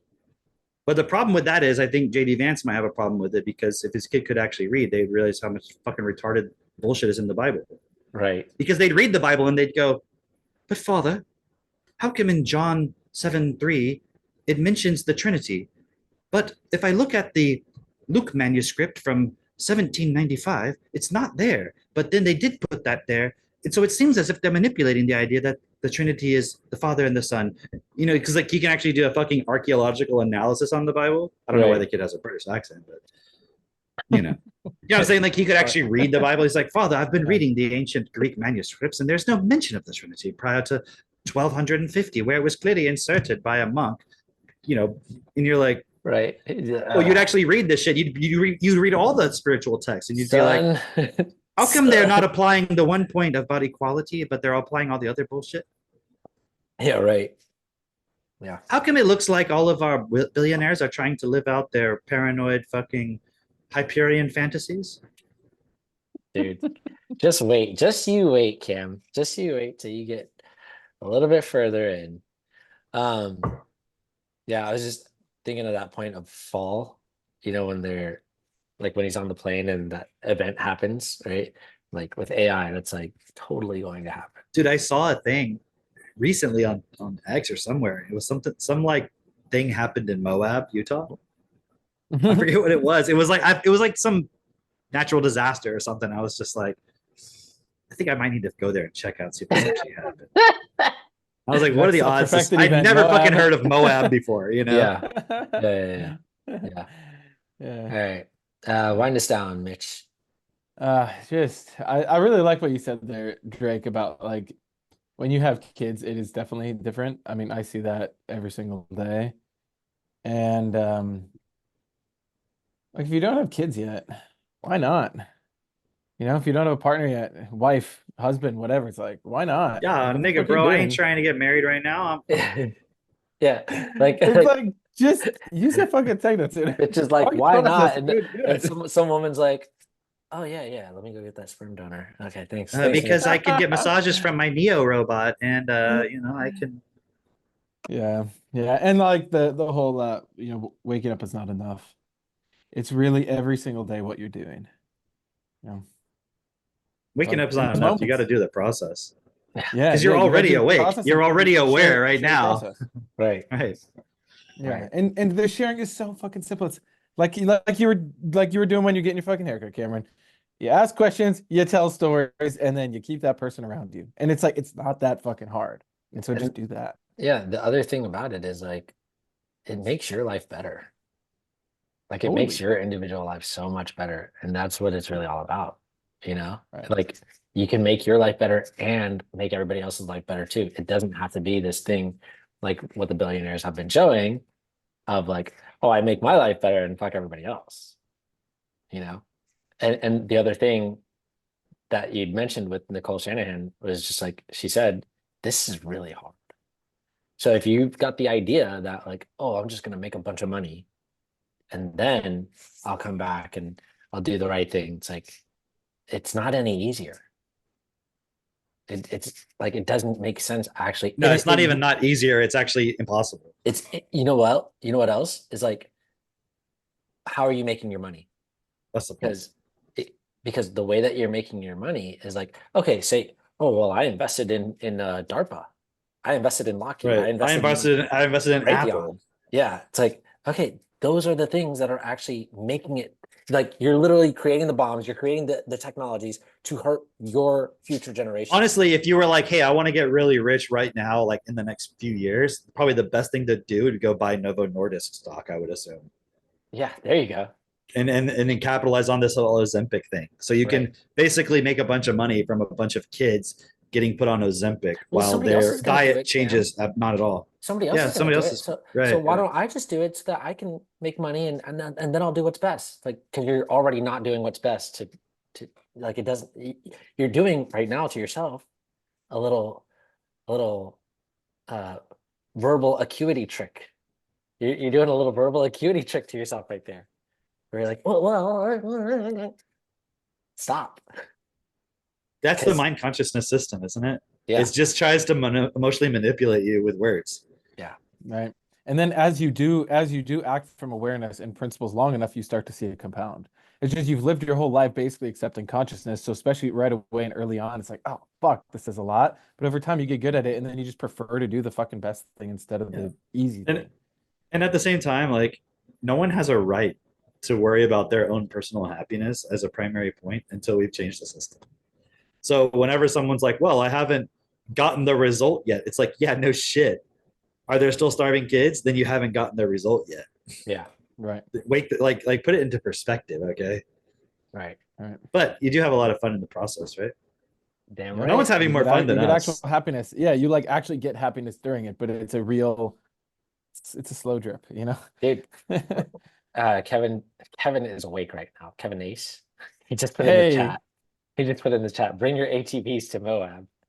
But I was just gonna say, no one is having any more Hey, fun ATV racing in Moab. no one's having more fun than us because like we're gonna be on ATVs in November. We're gonna be having a really great time. Just as I'll put that carburetor to the test, Cameron. Yeah, when yeah, I'm dressed we'll like see how good your I'm dressed like craftsmanship is.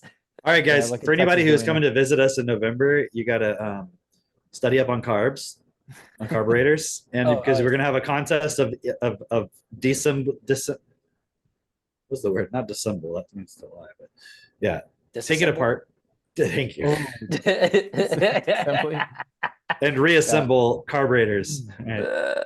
And then we'll do cold plunges in Cameron's new walk-in freezer. Cold plunges. Get the fuck. Yeah, cold plunges. in his freezer. So he Yeah, has to. So you get We're in the gonna freezer. compete. You How make long it all can wet you stay in the there, freezer? Yeah. You make it all wet, and then he's got to clean it up. It's like, yeah, great. I made it so I can lock it from the outside.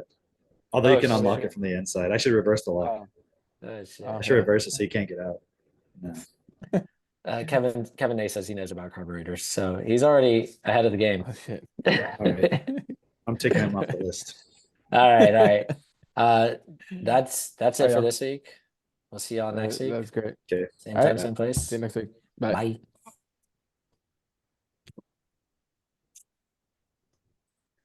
I don't know where the button is to stop. Oh, great.